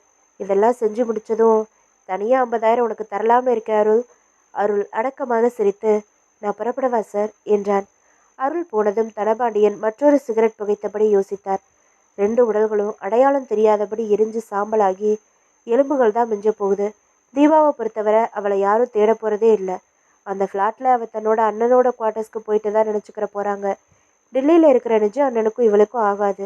இவ யாருக்கோ சின்ன வீடாக இருக்கிறது தெரிஞ்சு போய் அவன் கத்த, இது வேலை என் சொந்த விஷயம்னு இவ பதிலுக்கு கத்த, என்னோட தங்கச்சி செத்துட்டான்னு நினச்சிக்கிறேன்னு எந்த காலத்திலும் என்னை தேடி வராதன்னு வீரவசனம் பேசி அவன் டெல்லிக்கு போயிட்டான். அதனால் அவன் இவளை தேட போகிறதே இல்லை. இந்த பொண்ணு உஷாவோ தன்னோட கணவன் ஊரில் இல்லாத நாளில் புறப்பட்டு என்னை சந்திக்க வந்திருக்கா. பக்கத்து வீட்டில் கூட போகிற இடத்த பற்றி சொல்லிட்டு வரல. அதனால் அவளை பற்றி என்கிட்ட யாரும் கேட்க வாய்ப்பே இல்லை.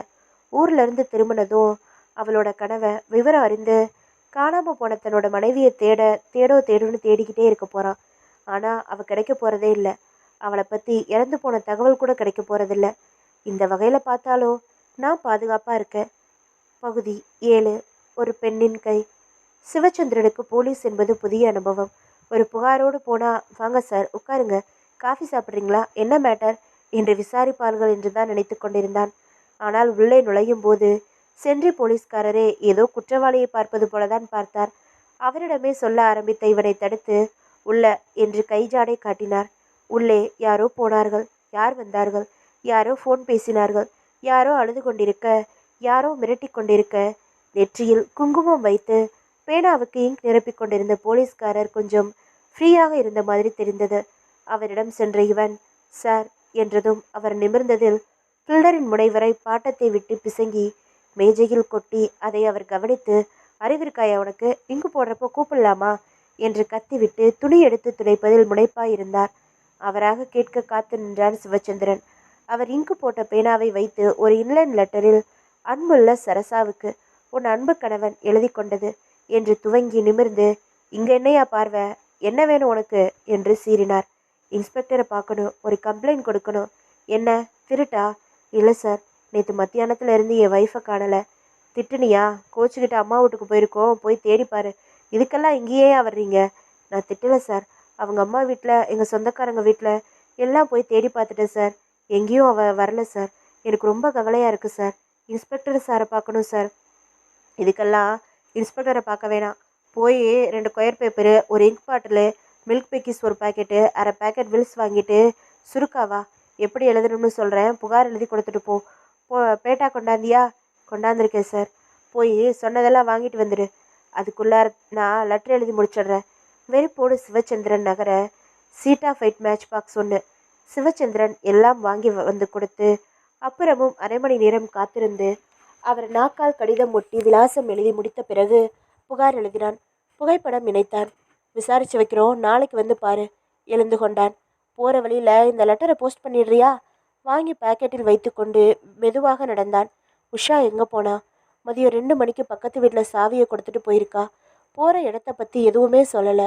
இன்றைக்கி வர்றதா சொல்லிட்டு போனேன்னா நேற்று சாயந்தரம் 5 மணிக்கெல்லாம் வந்து பக்கத்து வீட்டில் சாவியை வாங்கிட்டு வீட்டில் காத்திருந்து மணி 6, 7, 8 அதுக்கப்புறம் கலவரமாகி தொலைபேசியில் விசாரிக்க முடிகிற நபர்களை எல்லாம் விசாரித்து சைக்கிள் எடுத்துக்கிட்டு பல வீடுகளுக்கு போய் விசாரித்து நைட்டு 10, 11, 12 உறக்கமே இல்லாமல் தவிச்சு காலையில் வந்துடுவா. ஏதோ ஒரு அவசர காரியமாக எங்கேயாவது போயிருக்கணும்னு சமாதானப்படுத்திக்கிற முயன்று காலையிலையும் வராமல் போனப்புறம் போலீஸ் ஸ்டேஷனில் புகார்.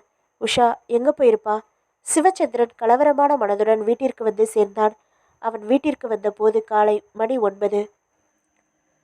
சூளைக்கு சொந்தக்காரன் மாடசாமி தன் மனைவி மக்களுடன் எரித்துவிடப் போகிற சூளைக்கு அருகில் நின்றிருக்க வேலைக்காரர்கள் நின்றிருந்தார்கள். சின்னதாக ஒரு பூஜை செய்வதற்காக தேங்காய், பூ, பழம், வெற்றிலைப்பாக்கு என்று சகலமும் தட்டில் தயாராயிருந்தது. 1 லட்சம் செங்கல் போட்டுள்ளார்கள். வேக வைத்து பிரித்து விற்றால் கிட்டத்தட்ட 1 லட்சம் கிடைக்கும். சூளை எரித்து கொண்டிருக்கும் போது திடீரென்று மழை எதுவும் வந்தால் பிரச்சனை. சின்ன மழை என்றால் பரவாயில்லை. விறகுகள் நனையும், கல் நனையும், எல்லாவற்றையும் காய வைத்து பயன்படுத்தி விடலாம். அடித்து கொட்டினால் முதல் முழுக்க காலி, எல்லாம் கரைந்து போய்விடும். அதனால்தான் நல்ல நேரம் பார்ப்பது, கொளுத்தி விடுவதற்கு முன்பாக பூஜை செய்வது. மாடசாமி மற்றும் கோஷ்டியினர் வானத்தில் திடீரென்று திரண்டு வருகிற கரிய மேகக்கூட்டங்களை பார்த்து முகம் வாடினார்கள். வாய்விட்டு வேண்ட துவங்கினார்கள். காற்று இருக்கிறது, அதனால் மழை வராது, சில நிமிடங்களில் மேகங்கள் கலந்து போய்விடும் என்று ஒருவருக்கொருவர் நம்பிக்கை சொல்லி கொண்டார்கள். ஆனால் சடசடவென்று திடீரென்று மழை பெய்ய துவங்க ஸ்தம்பித்து நின்றார்கள். நனைவதை பொருட்படுத்தாமல் நின்று கொண்டிருந்தார்கள். மழை வேகம் கூட்டி பெய்ய துவங்க அருகில் உள்ள குடிசைக்குள் ஓடினார்கள். பெரிய இடியோடு ஆவேசமாக கோடை மழை பெய்ய துவங்கியது. வானம் இப்பொழுது முழுக்க மூடியிருக்க அவர்கள் இஷ்ட தெய்வங்களை சபிக்க தொடங்கினார்கள். 1 மணி நேரம் பூமிக்கு தண்டனை கொடுப்பது போல சாட்டை விளாசலாக பெய்து முடித்துவிட்டு மழை நின்று போனது. மாடசாமி நொந்து போன குரலில், சவுக்கு கட்டையும் விறகையும் எடுத்து காய போடுங்கப்பா என்று சொல்லிவிட்டு தன் மனைவியுடன் நடந்தான் தளர்ந்து. வேலைக்காரர்கள் சோக முகங்களுடன் சூளையை சுற்றிலும் அணைப்பாக பொருத்தி இருந்த சவுக்கு கட்டைகளையும் விறகுகளையும் உருவத் தொடங்கினார்கள். மேலே ஏறி நின்று சவுக்கு கட்டைகளை எடுத்து கீழே வீசிக்கொண்டிருந்த பச்சையப்பன் அடுத்த கட்டையை தூக்கும்போது கூடவே ஒரு பெண்ணின் கையும் வருவதை பார்த்து பிரம்மாண்டமான முறையில் அலறினான். பகுதி 8. மகளே, சமத்து. Special branch crime inspector Newton நின்ற ஜீப்பில் இருந்து இறங்கினார். மாலை மணி 4க்கு தெரு அமைதியாக இருந்தது. கதவை தட்டினார். காத்திருந்தார். வாசலில் பழைய கோலம் அழிந்து கலைந்த மிச்சக்கோடுகள் இருந்தன. ஜன்னலில் பால் பாக்கெட்டுக்காக மஞ்சள் துணிப்பை ஒன்றை காதுடன் தொங்கியது. கதவை திறந்து மாலை சூரியனுக்காக நெற்றிக்கு மேல் விரல் குடை பிடித்து பார்த்தான் சிவச்சந்திரன். மிஸ்டர் சிவச்சந்திரன்? நான் தான் சார். உங்கள் ஒய்ஃப் உஷாவை காணோம்னு புகார் கொடுத்துருக்கீங்களா? ஆமாம் சார். கொஞ்சம் சட்டையை போட்டுக்கிட்டு என் கூட வர முடியுமா? சிவச்சந்திரன் வீட்டை பூட்டி சட்டையின் மிச்ச பட்டன்களை போட்டு கொண்டபடி அவருடன் ஜீப்பில் ஏறி பதட்டமாக கேட்டான். தகவல் எதுவும் தெரிஞ்சதா சார்? எங்கே இருக்கா சார்? என்ன பிரச்சனை சார்? சொல்லுங்க சார். நியூட்டன் பெருமூச்சு விட்டார். ரெட் ஹில்ஸ் சூளையில் கண்டெடுக்கப்பட்ட 2 பெண் பிணங்களை பற்றி தகவல் கிடைச்சதும் ஸ்தலத்துக்கு போய் பிணங்களை கைப்பற்றி ஜிஹெச் கொண்டு வந்து போஸ்ட்மார்ட்டத்துக்கு ஒப்படைச்சாச்சு. கண்ட்ரோலர் மூலமாக நகரத்தில் பெண்களை காணவில்லைன்னு எந்த ஸ்டேஷன்லையாவது புகார்கள் வந்திருக்கான்னு விசாரித்ததில் சிவச்சந்திரன்னு ஒரே ஒரு புகார் மட்டும் தகவல் கிடைச்சது. புகாரையும் அதோடு இணைக்கப்பட்டிருந்த உஷாவோட புகைப்படத்தையும் வரவழைச்சு பார்த்ததுமே தெரிஞ்சிடுச்சு. 2 பேரில் ஒருத்தி இந்த உஷா. இந்த கணவன்கிட்ட அதை எப்படி சொல்கிறது? தாங்குவானா? சொல்லுங்க சார் என்றான் சிவச்சந்திரன் மீண்டும். சிவச்சந்திரன், எதையும் மறைக்க விரும்பல. எங்களுக்கு இன்னைக்கு காலையில ரெட் ஹில்ஸ் ஏரியாவில் உள்ள ஒரு செங்கல் சூளைக்குள்ள இருந்து 2 டெட் பாடிஸ் கிடைச்சிருக்கு. 2 பேரும் பொம்பளைங்க. உங்களை இப்போ ஜிஹெச் மார்ச்சுரிக்கு அழைச்சிட்டு போறேன். நீங்க தான் பார்த்து அடையாளம் சொல்லணும். பதற வேணாம். அந்த 2 பேர்ல ஒரு பொண்ணு உங்க காணாம போன மனைவியா இருக்கணும்னு அவசியம் இல்லை. ஆனா தெளிவுபடுத்திக்க வேண்டியது எங்க கடமை இல்லையா? சிவச்சந்திரனுக்கு பகீர் என்றது. டெட் பாடியா? அடையாளம் காட்டணுமா? ஆண்டவனே, கண்டிப்பா உஷாவா இருக்கக்கூடாது. இருக்காது. ச்சே, இது என்ன பேத்தல்? ரெட் ஹில்ஸ் சூளைக்குள்ள இவ எங்க போனா? அதுவும் இன்னொரு பொண்ணோட? ச்சே ச்சே, இவ இல்லை. இது வேற ஏதோ ஒரு கேஸு. காணலைன்னு நான் புகார் கொடுத்துருக்கிறதால என்ன அழைச்சிட்டு போறாங்க? நியூட்டன் அவன் முகத்தில் பதட்டம் பிடித்தார். கஷ்டமாக இருந்தது. மார்ச் வரியில் பிணத்தின் முகத்தை மூடியிருக்கும் வெள்ளை துணியை விளக்கும் வரை இவனுடைய அதிர்ச்சியை தள்ளி போட முடிகிறது. ஆனால் அதற்கு பிறகு வெடித்து அழுது விடுவான். ஆசுவாசப்படுத்தி 4 வார்த்தை இவனை கேள்விகளுக்கு பதில் சொல்லும் சகஜ நிலைக்கு கொண்டு வருவதற்கே அதிக நேரம் பிடிக்கும். அதனால் இப்பொழுதே கொஞ்சம் விசாரித்து விடுவது நல்லது. சிவச்சந்திரன், உங்களை பற்றி சொல்லுங்களேன், சொன்னான். பிறகு உஷா பற்றி கேட்டார். எப்படி காணாம போனாள் என்று விசாரித்தார். நிறைய கேள்விகளுக்கு பிறகு, உங்க மனைவிக்கு என்ன ஆகியிருக்கலாம்னு ஏதாவது உங்களால் யூகிக்க முடியுதா? இல்லை சார், என்னால் எதையும் யோசிக்க முடியல. மேலும் சில கேள்விகள், சில பதில்கள். ஜிஹெச் வந்து மர நிழலாய் பார்த்து ஜீப் நின்ற பின் சிவச்சந்திரனை அழைத்து கொண்டு மார்ச் வரைக்கும் நடந்தார் நியூட்டன். அங்கங்கே விதவிதமான கவலைகளை சுமந்த முகங்கள் நடந்தன, காத்திருந்தன. ஓசை இல்லாமல் அழுதன. கூட வந்த முகங்கள் வாட்சை பார்த்தன, பிஸ்கட் தின்றன, தள்ளிச் சென்று சிகரெட் பிடித்தன. ஆப்பிள் ஹார்லிக்ஸ் வாங்கி கொண்டு வந்து கொடுத்ததோடு கவலை முடித்துக்கொண்டு தேவியில் படம் 6:30கா 7கா என்று கவலைப்பட்டான். மார்ச்சுவரில் சிவச்சந்திரன் வேகம் கூட்டி துடித்த தன் இதயத்தை கட்டுப்படுத்தி கொண்டு விரல்களின் நடுக்கம் மறைக்க கைகளில் கட்டி கொண்டு நின்றான். உத்தரவின் பெயரில் ஆஸ்பத்திரி சிப்பந்தி முதல் பிணத்தின் முகத்துணியை விளக்கிய போது ஆறுதலாக இருந்தது. இவ உஷா இல்லை. அடுத்த பிணத்தின் முகத்துணி விளக்கப்பட்டதும் ஸ்டெஃப் பிரீஸில் அதிர்ந்தான். சிவச்சந்திரனை ஆசுவாசப்படுத்தி ஒரு நிலைக்கு கொண்டு வர 1 மணி நேரத்திற்கு அதிகமாக பிடித்தது. ஒரு மர நிழலில் சிமெண்ட் பெஞ்சில் உட்கார வைத்து காஃபி வரவழைத்து கொடுத்து அழுகை அடக்க காத்திருந்து, சிவச்சந்திரன், பாடி இன்னும் போஸ்ட்மார்ட் ஆகலை. உங்களுக்கு ஒப்படைக்கிறதுக்கு நேரமாகும். இப்போ நீங்கள் என்னோட ஒத்துழைக்க வேண்டியது அவசியம். நல்லா யோசனை பண்ணி சொல்லுங்க. இன்னொரு பொண்ணும் சேர்ந்து தான் கொலை செய்யப்பட்டிருக்கா. இந்த இன்னொரு பொண்ணு யாருன்னு உங்களுக்கு அடையாளம் தெரியுதா? இல்லை சார், தெரியல. இதுக்கு முன்னாடி நான் பார்த்ததே இல்லை. ரெட் ஹில்ஸ் ஏரியாவில் உங்களுக்கு வேண்டியவங்க யாராவது இருக்காங்களா? நிச்சயமாக இல்லை சார். அந்த ஏரியா எங்கே இருக்குன்னு கூட எனக்கு தெரியாது. 2 பேரும் கழுத்து நெறிப்பட்டு இறந்துருக்காங்க. உங்கள் மனைவி உடம்புல நிறைய கீறல்கள் இருக்கு. இந்த கொலைகளை யார் செஞ்சுருக்கலாம்னு நினைக்கிறீங்க? எனக்கு புரியவே இல்லை சார். கொலை செய்யப்படுற அளவுக்கு ஒரு குடும்ப பொண்ணுக்கு என்ன சார் பகை இருக்க முடியும்? அதைத்தான் கண்டுபிடிச்சாகணும். நேற்று மத்தியானம் வீட்டை பூட்டி பக்கத்து வீட்டில் சாவியை கொடுத்துட்டு உங்கள் மனைவி எங்கே போனாங்க? இந்த கேள்விக்கு பதில் தெரிஞ்சா நமக்கு ஒரு ஆரம்பம் கிடைக்கலாம். எங்கே போனான்னு எனக்கு யூகிக்க முடியல சார். பக்கத்து வீட்லேயும் உஷா எதுவும் சொல்லிட்டு போகலை. சரி, உங்கள் வீட்டுக்கு போகலாம் வாங்க. உங்கள் மனைவி சம்மந்தப்பட்ட பொருட்களை கொஞ்சம் அலசி பார்ப்போம். ஏதாச்சும் விவரம் கிடைக்கலாம். நீங்கள் சொன்ன அந்த செங்கல் சூளை சம்மந்தப்பட்டவங்கள விசாரிச்சிட்டிங்களா சார்? அவங்க என்ன சொல்கிறாங்க? சூளையோட சொந்தக்காரரு, வேலைக்காரங்க அத்தனை பேரையும் சக்கையாக விசாரிச்சிட்டேன். அவங்கள 2 பேரை உதச்சி கூட விசாரிச்சிட்டேன். நேற்று ராத்திரி 10 மணி வரைக்கும் சூளை மேலே சவுக்கு கட்டை அடக்கிட்டு வீட்டுக்கு போயிருக்காங்க. ராத்திரி 10 மணிக்கு மேலே யாரோ பிணங்களை கொண்டு வந்து சாமத்தியமாக சூளைக்குள்ளே வச்சுட்டு போயிருக்காங்க. இன்னைக்கு காலையில் மழை வரலைன்னா சூளையை கொளுத்தி விட்டுருப்பாங்க. 2 பிணங்களும் அடையாளம் தெரியாமல் எரிஞ்சு போய் நமக்கு எலும்புகள் தான் கிடச்சிருக்கும். அதுவும் செங்கல் வெந்து சூளை பிரிக்கிறப்ப தான் கிடச்சிருக்கும். அதனால் உங்கள் மனைவியோட உடம்பு முழுசாக கிடைக்கிறதுக்கு காரணமாக இருந்த மலைக்கு முதல்ல நன்றி சொல்லணும். விரக்தியாக சிரித்தான் சிவச்சந்திரன்.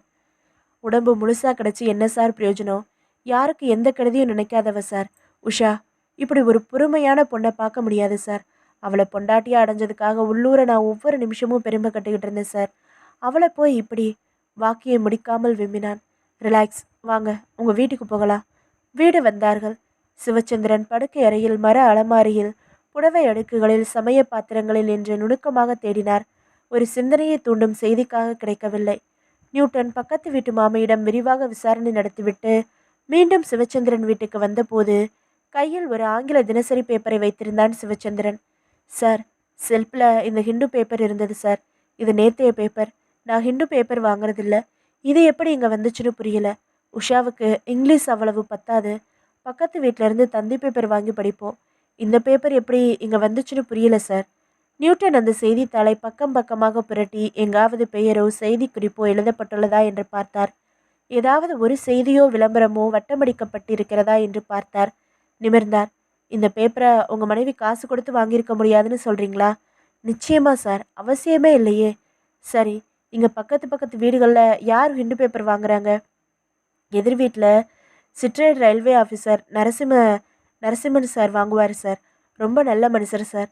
அவங்க வீட்டில் எந்த பலகாரம் செஞ்சாலும் எங்கள் வீட்டுக்கு கொடுத்து அனுப்புவாங்க. சமயத்தில் 20-50 அவர்கிட்ட கடன் வாங்குறதுண்டு. சரி வாங்க, அவரை பார்த்து விசாரிக்கலாம்.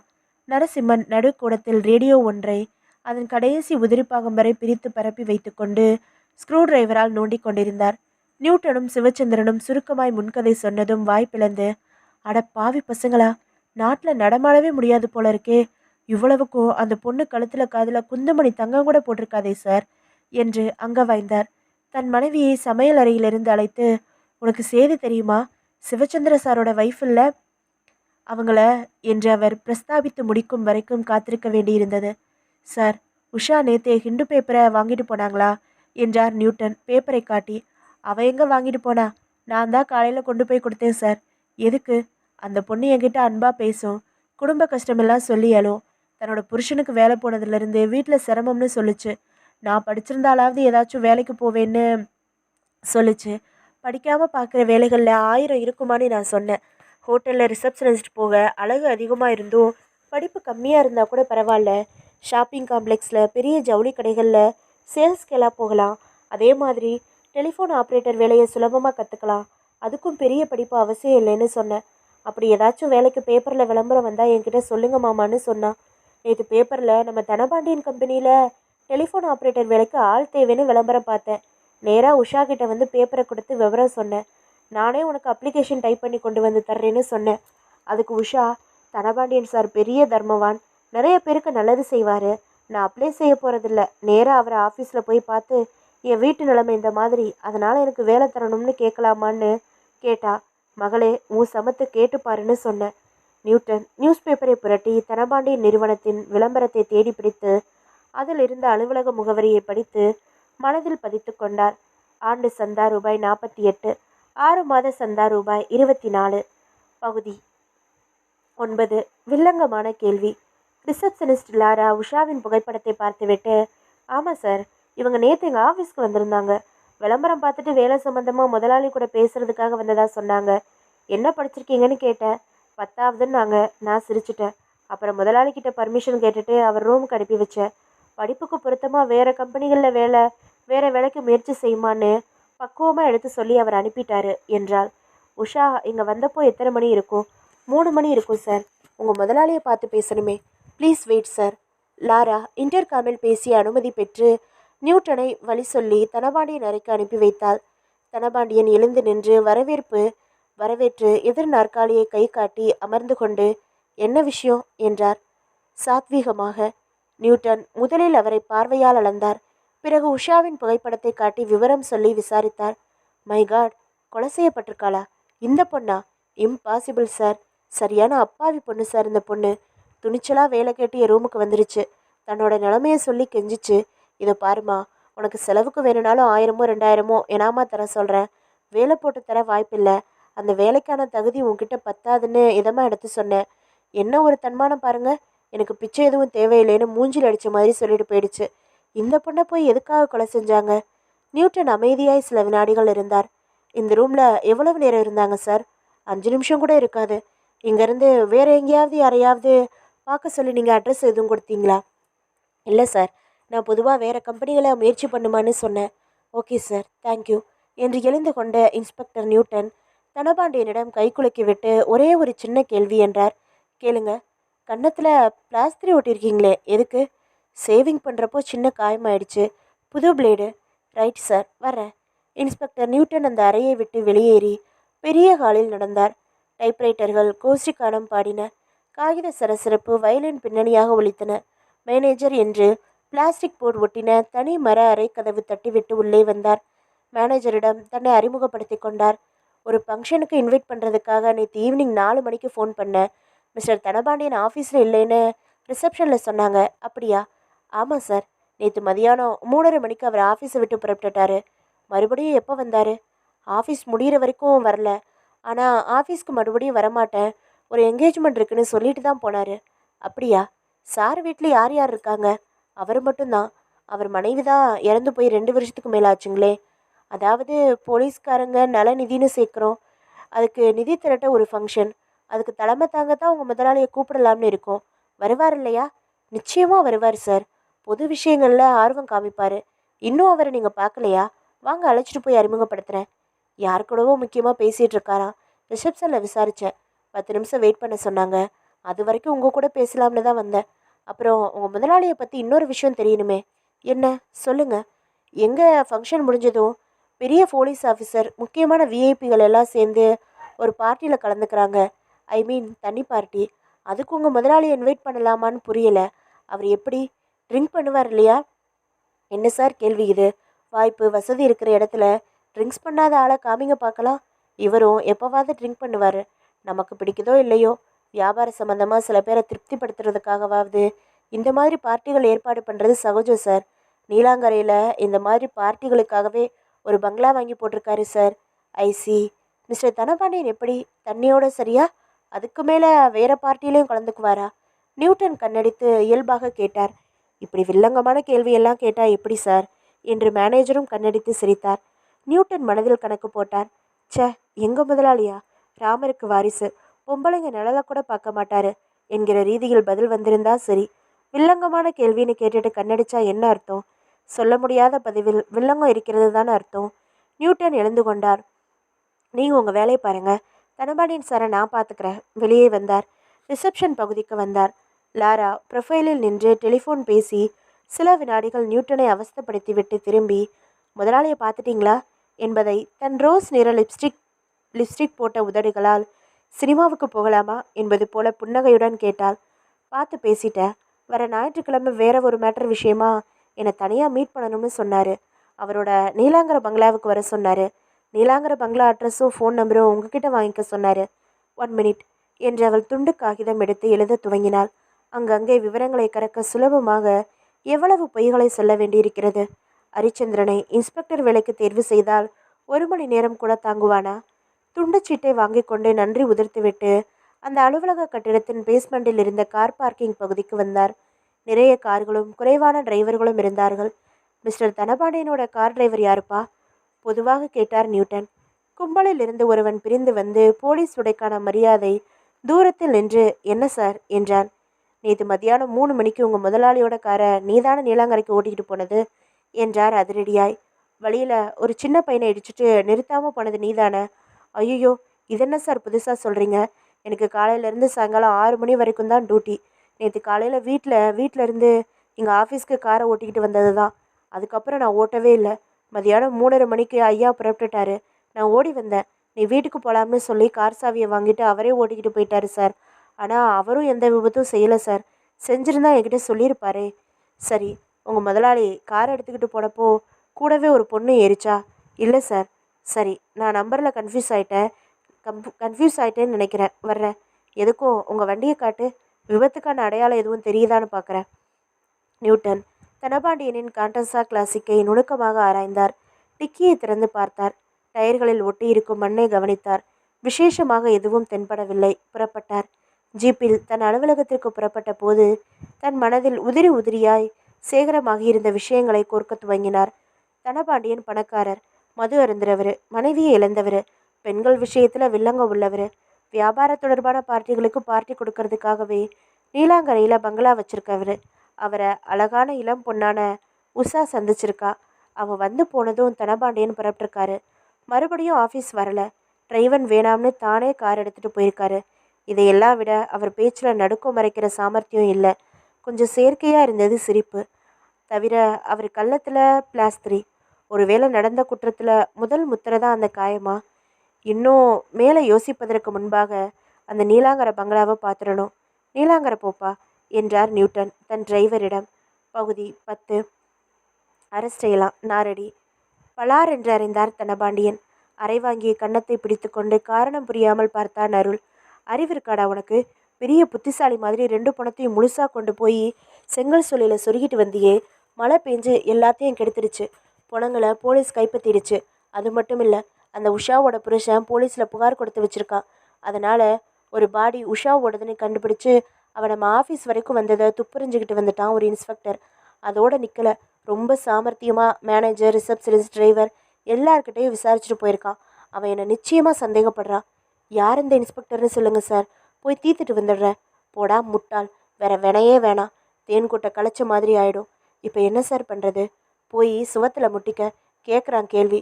2 பிணங்களை அடையாளம் தெரியாமல் டிஸ்போஸ் செய்ய வேற வழியே தெரியலையா உனக்கு? மடத்தனயமாக காரியம் செஞ்சுட்ட. ரொம்ப திட்டாதீங்க சார், நீங்கள் கூட தான் பாராட்டினீங்க. மழை வரும்னு யாருக்கு சார் தெரியும்? மழை மட்டும் பெய்யாமல் சூளையை கொளுத்தி விட்டுருந்தாங்கன்னா யாருக்கு என்ன தெரிய போகுது? நான் என்ன சார் செய்வேன்? அவன் கேள்வியில் நியாயம் இருப்பதை உணர்ந்தார். நகங்களை கடித்து துப்பினார். அவனையே யோசனையாய் பார்த்தார். தீபாவோட ஃப்ளாட்ஸ் காலி பண்ணி எடுத்துகிட்டு போன சாமான்கள் எல்லாம் உன் வீட்டில் தானே இருக்குது? ஆமாம் சார். எதையும் இன்னும் வித்துறலையே? இன்னும் இல்லை சார். தங்க நகைகளை மட்டும் நீங்கள் சொன்னபடி உருக்கி தங்க கட்டியாக வச்சுருக்கேன். சரி, அந்த சாமான் எதுவும் இப்போ வித்துறாத. வீட்டுக்கு வேலைக்கு நீ வர வேணாம். உன் வீட்டோட இரு. வெளியில் எங்கேயும் அலையாத. நானா சொல்லி அனுப்புகிற வரைக்கும் என்னை பார்க்க வராத. எனக்கு ஃபோன் எதுவும் செஞ்சு தொலைக்காத. இதை எப்படி சமாளிக்கணும்னு எனக்கு தெரியும். நான் பார்த்துக்கிறேன், புரிஞ்சுதா? சரி சார். அவன் போவதையே பார்த்து கொண்டிருந்தார். ஒரு சிகரெட் எடுத்து சிந்தனையாக பற்ற வைத்தார். சமூகத்தில் நான் எவ்வளவு செல்வாக்குள்ள அந்தஸ்தான ஆசாமி. என்னை போலீஸ் கேள்விகள் கேட்கலாமா? என்ன கைது செஞ்சு மானத்தை வாங்கலாமா? கூடாது, கூடாது. எந்த வகையிலையும் நான் மாட்டவே கூடாது. யோசி. உடனே உன்கிட்ட பணம் இருக்குது, புத்தி இருக்குது. இது 2ம் மகா சக்திகள். எவ்வளவோ சாதிக்கக்கூடிய சக்திகள். 2ஐயும் முழு தீவிரமாக பயன்படுத்து. தனபாண்டியன் தீவிரமாக யோசிக்க துவங்கினார். வித்யாசாகர் ஸ்கூட்டரில் ராயப்பேட்டை நெடுஞ்சாலையில் உள்ள தனது கடைக்கு வந்தான். இவன் வந்ததும் ஒரு சிப்பந்தி வந்து ஸ்கூட்டரை பெற்றுக்கொண்டு அதை அருகில் இருந்த சந்தில் நிழல் பார்த்து நிறுத்தினான். கட்டில், பீரோ, மேஜை, தையல் மிஷின், ரெஃப்ரிஜிரேட்டர் என்று வீட்டுக்கு தேவையான சகல சௌகரிய பொருட்களையும் தவணை திட்டத்தில் வழங்கும் நிறுவனம் அவனுடையது. தன் மேஜைக்கு வந்து அமரும் முன்பாக சுவரில் வரிசையாக ஆசிர்வதித்த தெய்வங்களை வணங்கிவிட்டு, கல்லாவை ஒரு தரம் தொட்டு வணங்கிவிட்டு, வெங்காய சருகு அடைத்த திண்டை நாற்காலியில் போட்டுக்கொண்டு அமர்ந்தான். ஊதிபத்திகள் மணத்தன. முதல் காரியமாக பேங்கில் கலெக்ஷனுக்கு போட வேண்டிய செக்குகளை செலானில் நிரப்பி கணக்கு பிள்ளையிடம் கொடுத்து அவரை அனுப்பி வைத்தான். பிறகு நேற்றைய தினத்தின் வரவு செலவு கணக்குகளை ஒரு தரம் சரிபார்த்தான். பம்பாய் பார்ட்டிக்கு எஸ்டிடியில் பேசி சில சரக்குகள் ஆர்டர் சொல்லி வைத்தான். அதன் பிறகுதான் மேஜை மேல் மடிப்பு களையாமல் வைக்கப்பட்டிருந்த காலம் செய்தித்தாளை எடுத்து பிரித்தான். 2வது பக்கத்தில் பிணமாயிருக்கும் தீபாவின் புகைப்படத்தை வெளியிட்டு கீழே செய்தி வெளியிட்டிருந்தனர் காவல்துறையினர். மேலே படத்தில் காணப்படும் இளம்பெண் மர்மமான முறையில் கொலை செய்யப்பட்டிருக்கிறார். இவரை பற்றிய விவரம் அறிந்தவர்கள் உடனே தொடர்பு கொள்ள வேண்டிய தொலைபேசி எண். வித்யாசாகருக்கு முழு செய்தியையும் படிப்பதற்கு முன்பாகவே தீபாவை அடையாளம் புரிந்தது. அட, கடைக்கு வந்து தவணை திட்டத்தில் ஒரு தையல் மிஷின் வாங்கினவல்ல அவ. அதிகாரமாக திமிரா 100 கேள்விகள் கேட்டு வாயாடின்னு மனதுக்குள்ளே சபிக்க வச்சவ. இவளை கொலை செஞ்சுட்டாங்களா? அடக்கடவுளே, 3 தவணைகள் தானே பணம் செலுத்தியிருக்கா. மிச்ச பணத்தை யார்கிட்ட வசூலிக்கிறது? வித்யாசாகர் தொலைபேசியை எடுத்து அருகில் வைத்து கொண்டு ரிசீவரை எடுத்தான். என்னால் நம்பவே முடியல மிஸ்டர் நியூட்டன் என்றார் உதவி கமிஷனர் சாம்பசிவம். மீச மட்டும் வெளுத்திருந்தது. எல்லாம் வெளிவேசம் சார் என்றார் எதிரே அமர்ந்திருந்த நியூட்டன். அவசரப்பட்டு முடிவுக்கு வரக்கூடாது. தனபாண்டியன் சமூகத்தில் பெரிய நபர், நிறைய நல்ல காரியங்கள் செஞ்சுருக்காரு. கோயில் ட்ரஸ்டி. அதனால் சட்டம் அவரை விதிவிலக்குன்னு சொல்லுமா சார்? நோனோ, வெறும் யூகங்கள் பத்தாதுன்னு சொன்னேன். அதான் சொன்னேனே சார். நீலாங்கர பங்களாவில் காம்பவுண்டில் முள்வேலி போட்டிருக்கு. அதில் சில கம்பி முனைகளில் ரத்தம் படிஞ்சிருக்கு. உஷாவோட உடம்புல இருக்கிற பல கீறல்கள் முள் கம்பியால் ஏற்பட்டதா இருக்கலாம்னு போஸ்ட்மார்ட்டம் செஞ்சு டாக்டர் சொல்கிறாரு. கொலைக்கு முன்னாடி உஷா உடலுறவு கொல்லப்பட்டிருக்கலான்னு சொல்லியிருக்காரு. சரி, யார் அந்த இன்னொரு பொண்ணு? உஷாவை கற்பழித்து கொண்டுட்டாருன்னு வச்சுக்கலாம்.